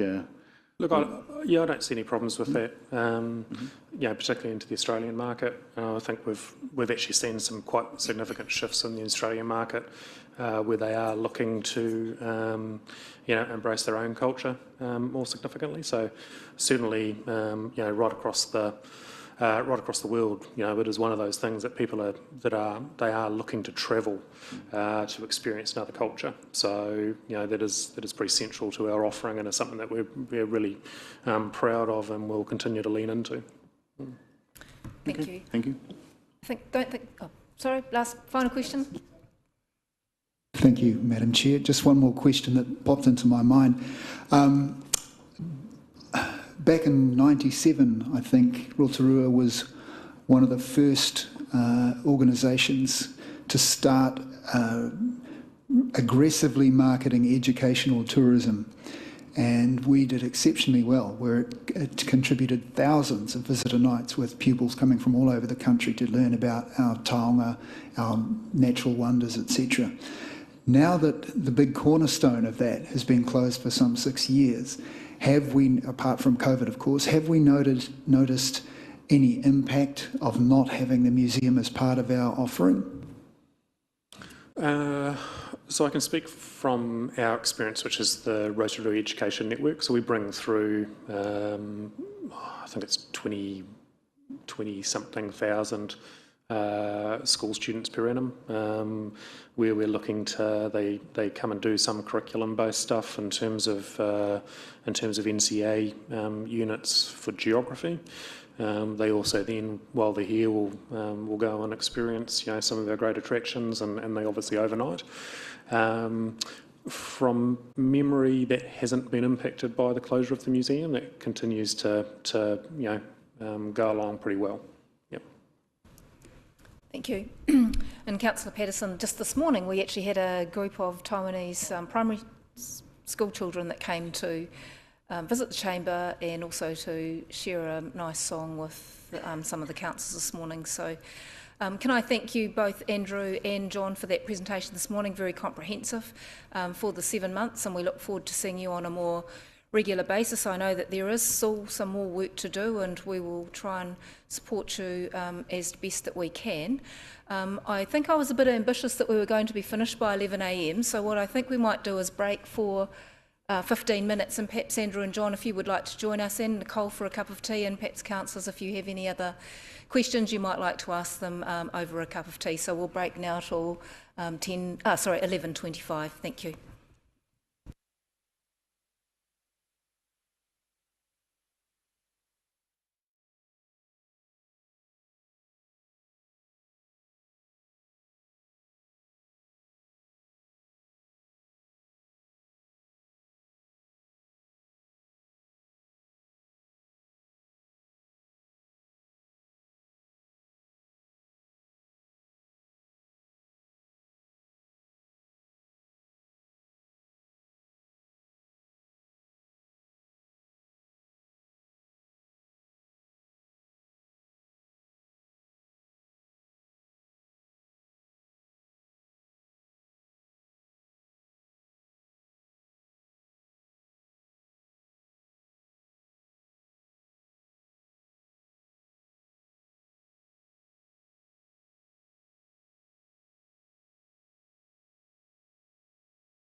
Ask for a mover and a seconder to receive the report, Plan Change 3, Significant Natural Areas, request to approve and make operative be received.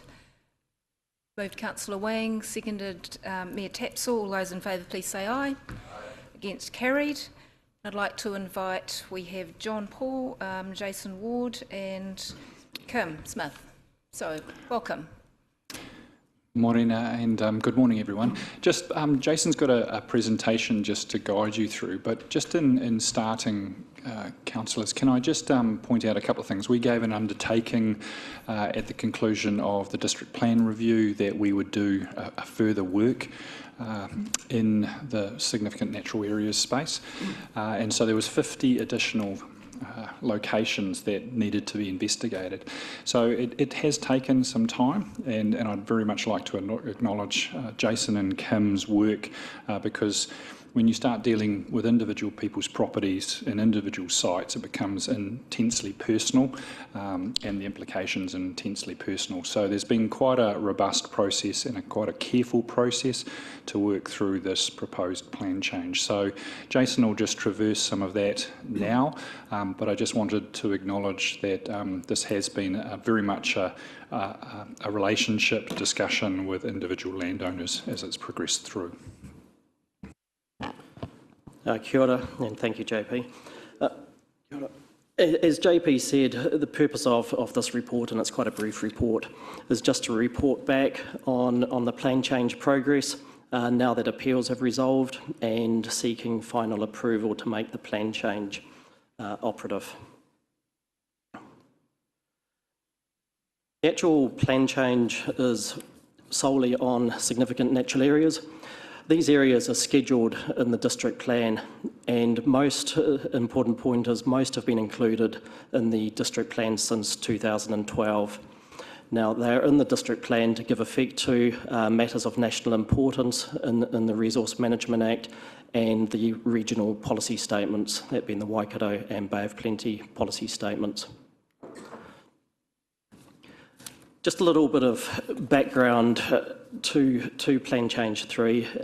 As JP said, it's a plan change that considers approximately 50 other sites as SNAs. And why I say other is 2014, the then council made a commitment when issuing the decision on the district plan at that time that we would also review some boundaries of existing sites in response to an appeal of the day and some complaints, inquiries from landowners, and to look at those further, which actually resulted in a further tidy up sort of plan change. As part of that, we've had expert advice from ecologists, and part of the work carried out by Kim's team was significant landowner consultation. As JP said, it has taken quite some time, and there has been a high level of engagement. There were hearings in 2021, or somewhere around that date, and recommendations of the independent hearings commissioners were then adopted by council and notified early 2021. As a result, there's an appeal period, so those are the submitters, landowners that actually were part of the process, and we received 3 appeals. Said before, they have now all been resolved. The three appeals briefly was Bay of Plenty Regional Council. They sought several SNAs, additional wetlands, but as within the paper, there's been an agreement that there's actually advice notes within the district plan relating to other regulation that covers protection of wetlands. The Waikato Regional Council, that was also resolved, and there's a table within the report on that, that actually there was the withdrawal of 11 of the 12 points that they sought, and then the remaining, which was a geothermal site, agreement was reached that would actually be a SNA scheduled. And then one final appeal, which has also been resolved, which is also in the report, private landowner, and that's resolved with further amendments to the boundary of an SNA and with agreement to fence the actual delineation of the SNA. I know that was a very quick overview. We're at a stage now, as I said, that all the appeals have been resolved, and we're at a point now to seek approval from yourselves to make the plan change operative. So happy for any questions.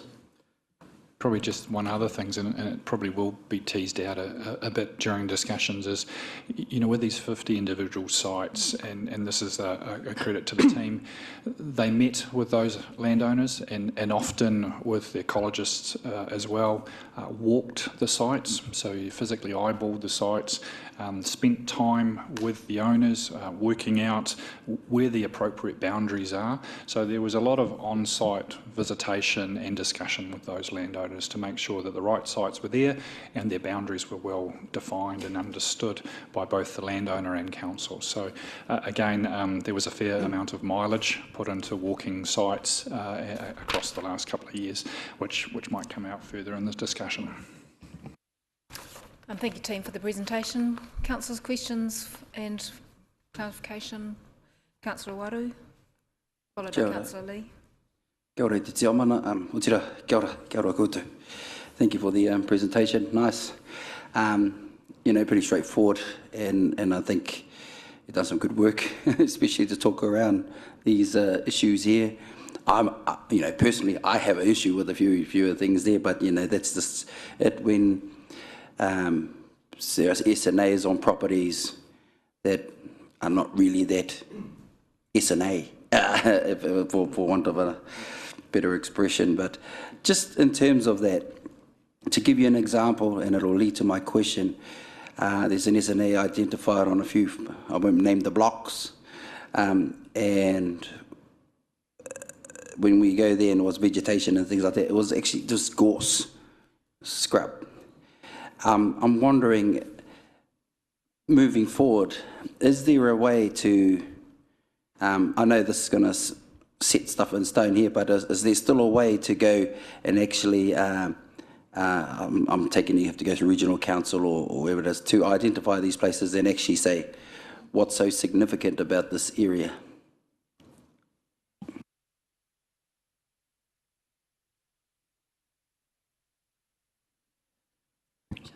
Dare I say it, that would have to be through another plan change.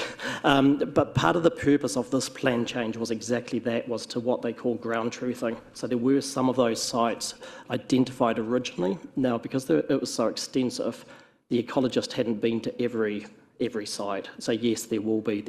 There's avenues then to put them through a consent process, but the consent process essentially is to check in. So at that stage, if they were planning to do something, it would still trigger the resource consent, but it should be pretty obvious that actually the values aren't there with gorse that was expected to be there from probably an aerial view. So some of those may have been covered in this, but if they haven't, then there is still opportunity for them to develop their site. Okay. The other, just a supplementary question really quickly. Also, I've noticed in some of those SNAs that have been identified, there's a certain part that has been, and it's been identified because of, I don't know, vegetation or something like that, or natural features, when in fact the whole lot is the same. But I've not seen through any process why this part in particular here, I'm just giving an example, I won't name any blocks or anything, is special and significant, and not the rest when it's the same terrain. Is there a reason around that? I don't know the specifics, obviously, but I do understand what you're saying, and I have seen some of those as well. The ecologists actually go through criteria which are set out in the regional policy statement. So again, I've seen some of those. To those ecological eyes, put it that way, may see it slightly different to what you and I would see on the ground on that. They're looking at nationally threatened representative. But again, I take it that what you're saying is you've seen the same types of trees here as there. I suppose just picking up, because we're talking in sort of code around sites here. If you've got an SNA on a piece of land or identified site, it's obviously a big red flag to go carefully.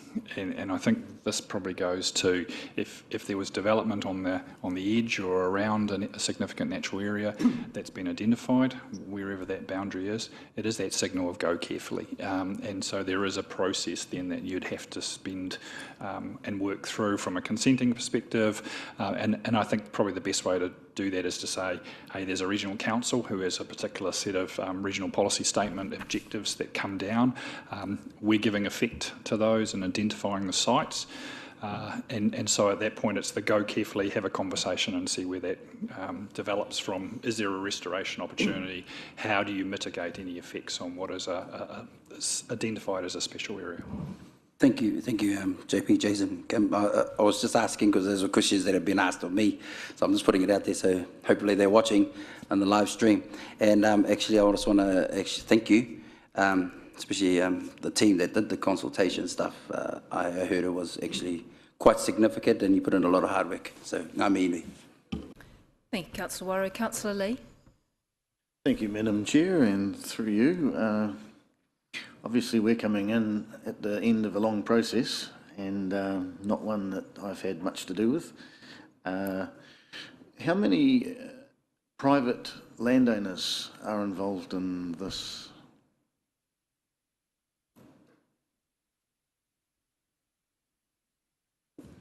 I'm sorry, I can't recall, off, and we had 50 sites, and some of the sites had multiple landowners on the sites, lots of incorporated, Māori corporations, trusts.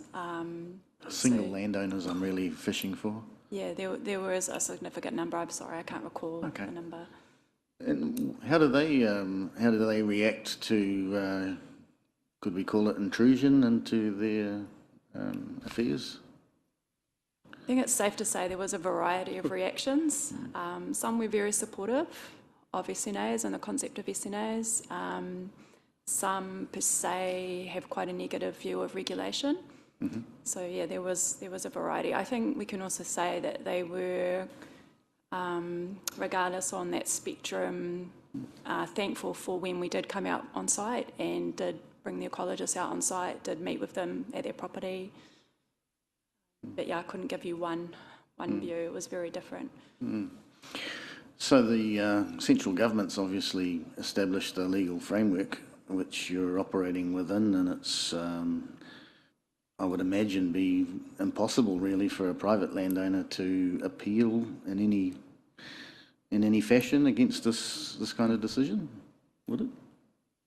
It's possible for them to appeal. The evidence base is quite high because it is quite prescriptive within the policy statements on that, and that's where we then got expert ecological advice along with regional council.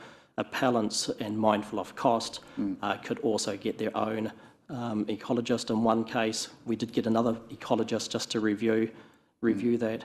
In terms of the landowner engagement, also one of the approaches was, if it had another form of legal protection, was looking at that as actually how many different layers of bureaucracy do you need over a piece of land. So trying to work with the landowners on that, because some of them have done some great work and have protected, and that sort of got their back up a little bit of us coming in and then saying, hey, we've got something else to put on it. So that's why the engagement took quite some time. What effect would this have had on property values to some of these properties? Diminish the property values? I'll be careful because I'm not a valuer, but we have discussed that, and the features of a property were there regardless if it was actually a significant natural area or not. So what we're talking about is some difficult, often, not always, but often some difficult terrain as it was on that. I suppose probably the furthest statement I would have, and sometimes there's already protections. Some of this land had been retired previously, or they've worked with the regional council on planting up areas that should be retired and separated out. So this is an additional level of protection. Others are, and we talk about QE2 trust options there as well, which do actually give you a rating relief if it's QE trust recognised as well. So again, that is that bureaucracy of layers upon layers, but that's the requirement, and there is other mechanisms, certainly around QE, to get rates relief around it. Thank you. Councillor Barker. Thank you, Madam Chair. With following on from that question about rates relief, is it only the QE2 trust properties that can get rates relief on these blocks of land? As part of this process, we did implement rates remission as well for properties with SNAs. It's not a significant amount of money, but for a lot of people, it was more the acknowledgement that was important for them. So no, it isn't just QE2. We do have rates remissions for SNAs as well. Thank you. And a supplementary question. With regards to the valuation question that Councillor Lee raised, and the cost involved with maintaining these blocks, you'd have to assume that perhaps there is some loss in value to landowners who didn't previously have to maintain these areas. And my question would be, is there going to be any funding available to help these landowners to achieve the goals? Thank you. There is no funding available, but they do not have to maintain them. They just have to protect them. So hence the discussion generally about are they fenced and protected from stock getting into them, for example. That's all that's required. Just a point of clarification. So it's the requirements so far on landowners with SNAs is purely to maintain them as they are and constrain them. Will that change over time as the national policy statement comes in and the regional plans are rolled out, because there's still work to be done there, I believe?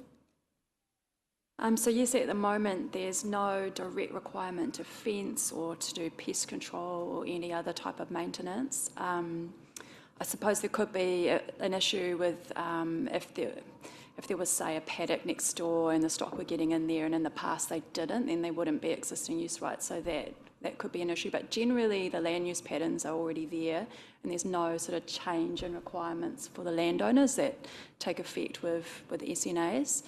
As to the future, I guess, you know, we can't say what may happen with future regulation. Yeah. Thank you. Councillor Wang. Thank you, Madam Chair. Councillor Barker kind of asked one of the questions that I had, which was just around that rates remission and the criteria around it.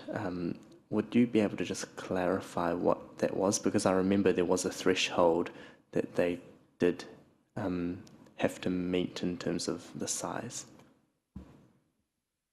roughly.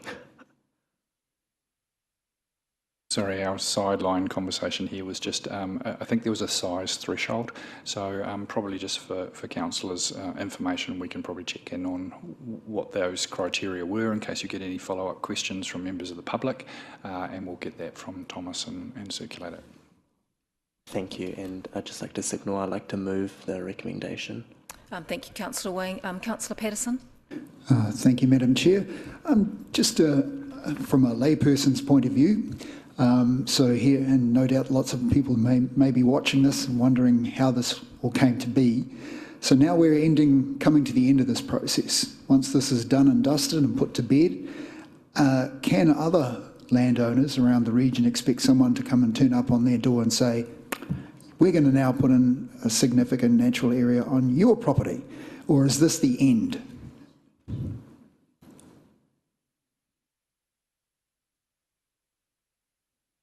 At the moment, we have no project identified where we need to do a further SNA project. I suppose there could be two reasons. One, that the criteria change from the regional council. And the second could be if a biodiversity, the national policy statement comes in and, for example, it makes it compulsory to schedule areas with other forms of protection. That could be a trigger for us as well, because we haven't scheduled areas that do have other forms of protection. Just to clarify, so that's not the end. There might be more. under the current requirements, it is the end. I think what we can't anticipate is what government law changes that we must give effect to through national policy statements or the other. And obviously giving effect to national direction then becomes a regional policy statement direction, so they would have to update their regional policy statement, at which point we may need to implement something within our district plan, so that might trigger it. So at the moment, in the current requirements, we have given effect to those, and hence obviously the regional councils were appellants on our plan change, just to make sure the right things got in. Those have now been resolved. Thank you. Councillor Lee, you had another question? Thank you, Madam Chair. Could you explain how the sites were identified that ended up in this?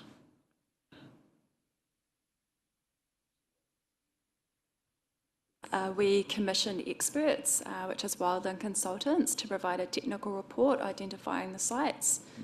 So the first report was done back in 2009, and at that time they indicated some further sites that they hadn't completed the assessments for, and those essentially were the bunch of sites that became the plan change, and they completed a further technical report, and then that was updated quite a few times as our landowners raised questions. So in short, the short answer was through technical experts and their reports.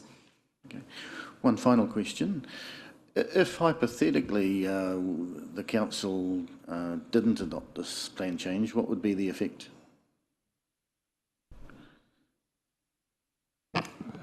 We wouldn't be doing our regulatory responsibility as a council.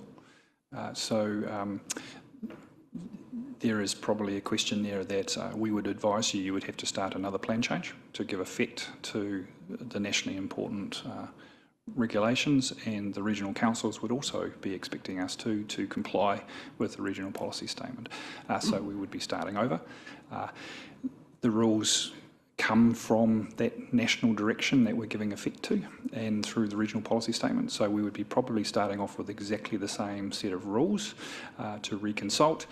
We would probably be annoying a lot of landowners who think they've now got to a resolution as we went through again to probably get to the same place. So that would be at significant cost. As I say, this has been going since 2009, so it would be more of the same, more cost. Mayor Tapsell.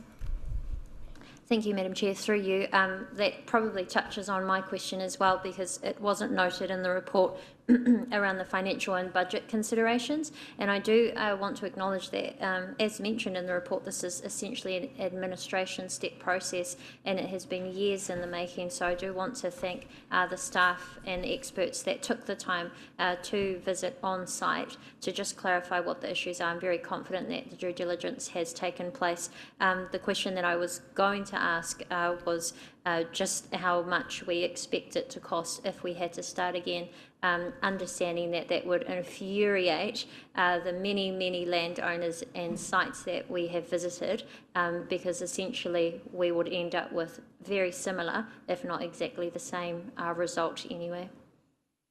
I just think it's important for our community to understand, because I know there has been some contention around the SNA rules in general. However, where we're at with this recommendation is only approving the final process after we've had those discussions. Your Worship, it's a very good question. We're probably talking hundreds of thousands of dollars. That's consulting time plus obviously officer time. Probably the other issue, which is more prominent in our minds, is we have a very small policy team, so it's the opportunity cost. So if we return to zero and started over in this area, we wouldn't not be looking forward in some of the other important plan changes and areas of consideration we need to look at. So that would probably be the biggest cost for us, is the opportunity cost. Councillor Brown. That was the conversation I wanted to start, so it's all been, I'm happy. Thank you. So we're just taking questions now. We'll come to comments once we've got a motion on the table. So, Councillor Warra, is that a question? Question.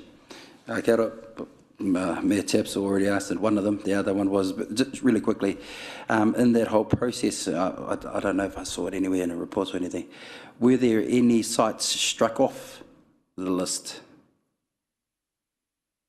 And how many, if you could recall?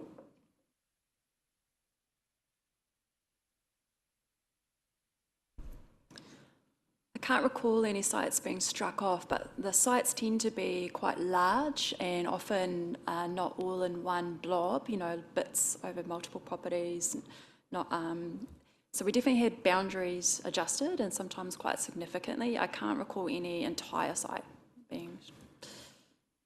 I might just get Kim or Jason to add to what I'm saying as well, which is I think we went into with the intent of not double layering. If there was existing protections for some particular reasons, we tried to avoid putting another layer on top, and that was actually probably a point of contention with the regional councils. So I might just get the others to, so in effect that became part of the list of sites that drove some of the conversations, particularly with the regional council, was we believed sites had existing protections under other means. It didn't require an SNA space. So I'll just leave that to be elaborated. Yeah, I can just add to that briefly. I guess struck off was that they weren't included in the plan change to start with because they didn't meet our criteria of actually that multi-layered approach. And that's why one of the appeals was actually wasn't struck out, but essentially it didn't have scope, and they'd ended up with advice notes in the plan saying there's other mechanisms that achieves the same outcome. Thank you. And I'll second the motion too, by the way. Thank you, Councillor Waru. Councillor Kiriopa. Hi, sorry, through the chair. I've just got a question around equity. How was, I know a lot of Māori-owned land is sitting still in native, and so obviously there's going to be existing SNAs on a lot of Māori land, but wetlands and things that have mostly been cleared for farming on other lands, how is that weighed up around you know, what should be restored for the sake of waterways and that, and also and specifically to do with equity, there'll be some landowners in more position to be able to challenge the decisions. So how was that taken into account in your decision making?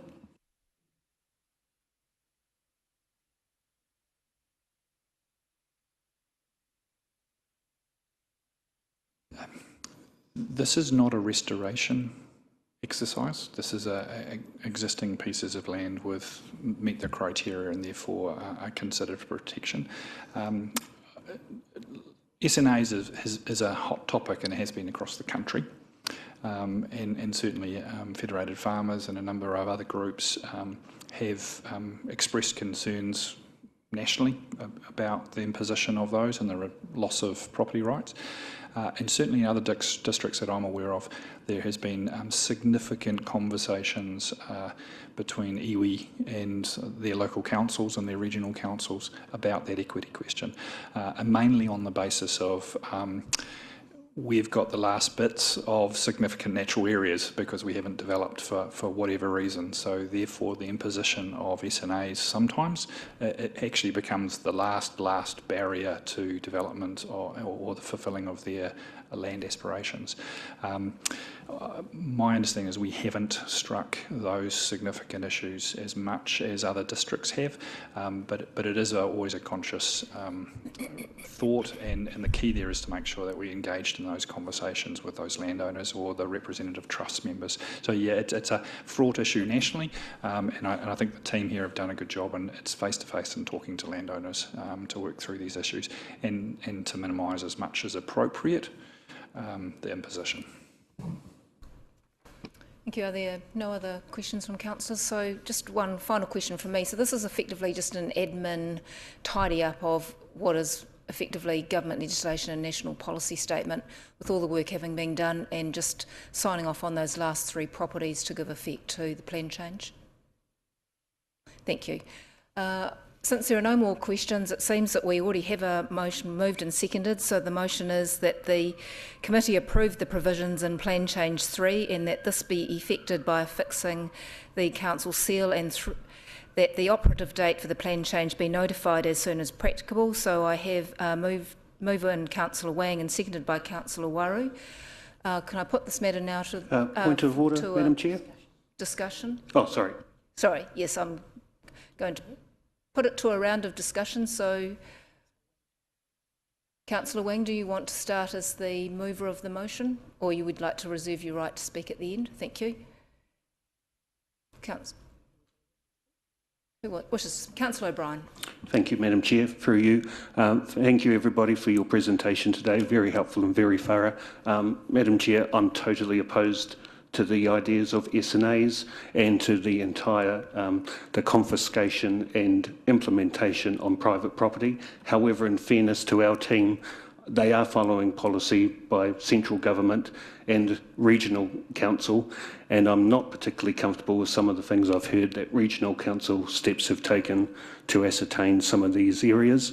However, that's not the fault of our staff, so with great reluctance, I'll be supporting the motion. Thank you. Thank you, Councillor O'Brien. Councillor Lee. Thank you, Madam Chair. And Councillor O'Brien, I have to say I share your sentiments. It's the instincts inside me are defensive of property rights, and although I'll be voting to support it for administrative reasons, my support shouldn't be taken as an endorsement of central government policy over which we must follow. And if the property owners have a beef, their beef is with central government, unfortunately. And so yes, reluctantly, I'll be supporting it. Thank you, Councillor Lee. Any further comments? Councillor Barker. Thank you, Madam Chair. There's general acceptance from landowners that we need to look after the significant natural areas. There's no doubt that we need to do our part, and this is the tail end of a process which was particularly long, protracted and arduous for many of the landowners across our district. And you know, it's mostly these areas occur on privately owned land, so it's private landowners that have borne the brunt of this process. And I'd just like to acknowledge the fact that it has been difficult. At times, even with the best efforts of the staff, it has been, some of the landowners have felt unsupported, and it's been stressful and often heartbreaking for them to have these conditions imposed on them. So these things that you've alluded to in the comments are real for landowners. In saying that, I'd like to acknowledge the staff for the way that they work with landowners. I'd like to acknowledge the landowners themselves for progressing through the process with integrity and often pure grit. And I'd like to acknowledge organisations like Federated Farmers who did their part to try and advocate and advise us on the best way forward to meet these obligations without too much loss of money for the landowners. What does this mean for us going forward in Rotorua? This is, yes, an administrative matter, but for the landowners there is going to be ongoing costs with the fencing maintenance, and possibly in time, as we've heard, the changes that may require us to do pest and weed maintenance, which are all very costly. I would suggest that as we go forward from this point, and I will support this motion today, although reluctantly and based on the experience of my fellow landowners. We know that we have a part to play in maintaining the significant natural areas, and also hopefully in time improving them too in some aspects. But I would ask that the council maybe consider that in the long-term plan decision-making process, that we consider actually putting forward a contestable fund that actually these landowners can apply to, and this would help to not only restore, but it will protect the SNAs, and there would need to be strong links between this plan, the long-term plan, and any funding that might be attached to that sort of action. I would also say that moving forward, I would like to think that if we, as a council, do consider this to be a really important thing to do in our district, then we should work in partnership and collaboration with the landowners and provide them some ways financial or otherwise, and of support to help them to realise the goals of the environmental goals we're trying to reach. So yes, I will support the motion today on the understanding that I'll be advocating strongly for some more support for our landowners. Thank you. Thank you, Councillor Barker. Any further comments? Councillor Waru? Yeah, just a quick comment. Kia ora, he te tiamana, o te rā tātou katoa. Kai te tautoko au ngā kōrero around, you know, those are especially in particular farmers who have been, you know, probably the mostly affected by this kaupapa for years. But also don't forget, you know, having these conditions and these things put on your land.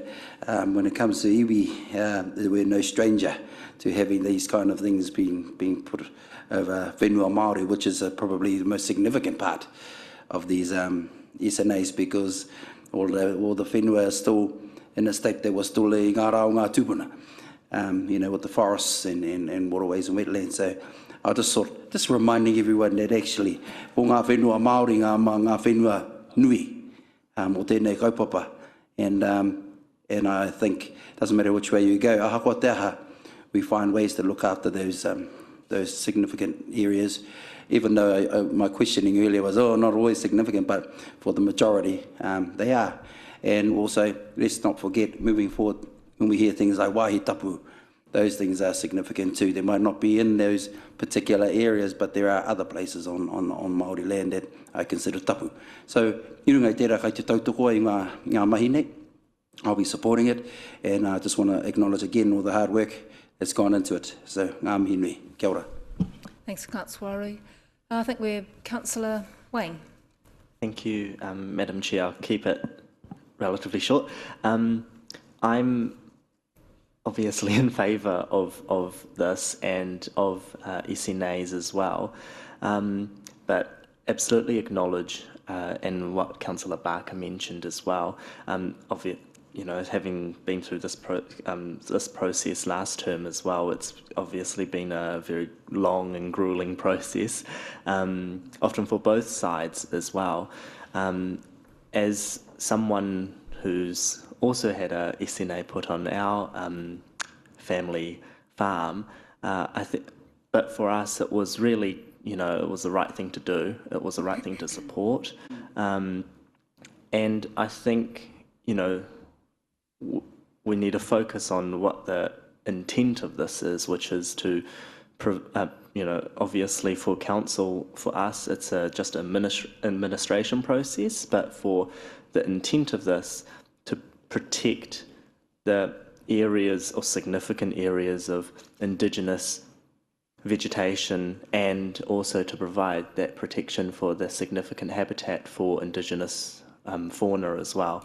And but in saying that, I would absolutely be interested in looking into that support for the landowners, and which is why I asked that question around the rates remission, because that was one thing that when we were discussing this a year or two ago, that I did have a concern was the threshold, because often it would be only for the larger land blocks or the properties with a larger portion of SNA. The smaller land lots, possibly even the lifestyle lots, would often miss out on that, and that was something that I had a concern on. So I would be interested in looking into what Councillor Barker mentioned there. But in saying that, absolutely support this, and thank you for all the work that you have put in over this very long process. Thank you, Councillor Wang, and thank you, councillors, for a good round of questions and discussion. So I'll now put that motion to the vote. It's up there on the screen. I've read it out before. Just to make it easier for the staff, could you please raise your hands? All those in favour, please raise your hands.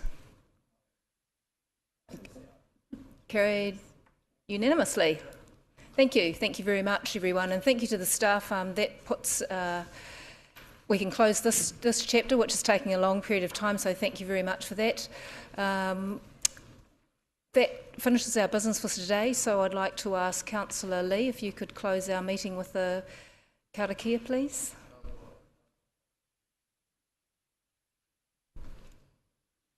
As you wish, Madam Chair.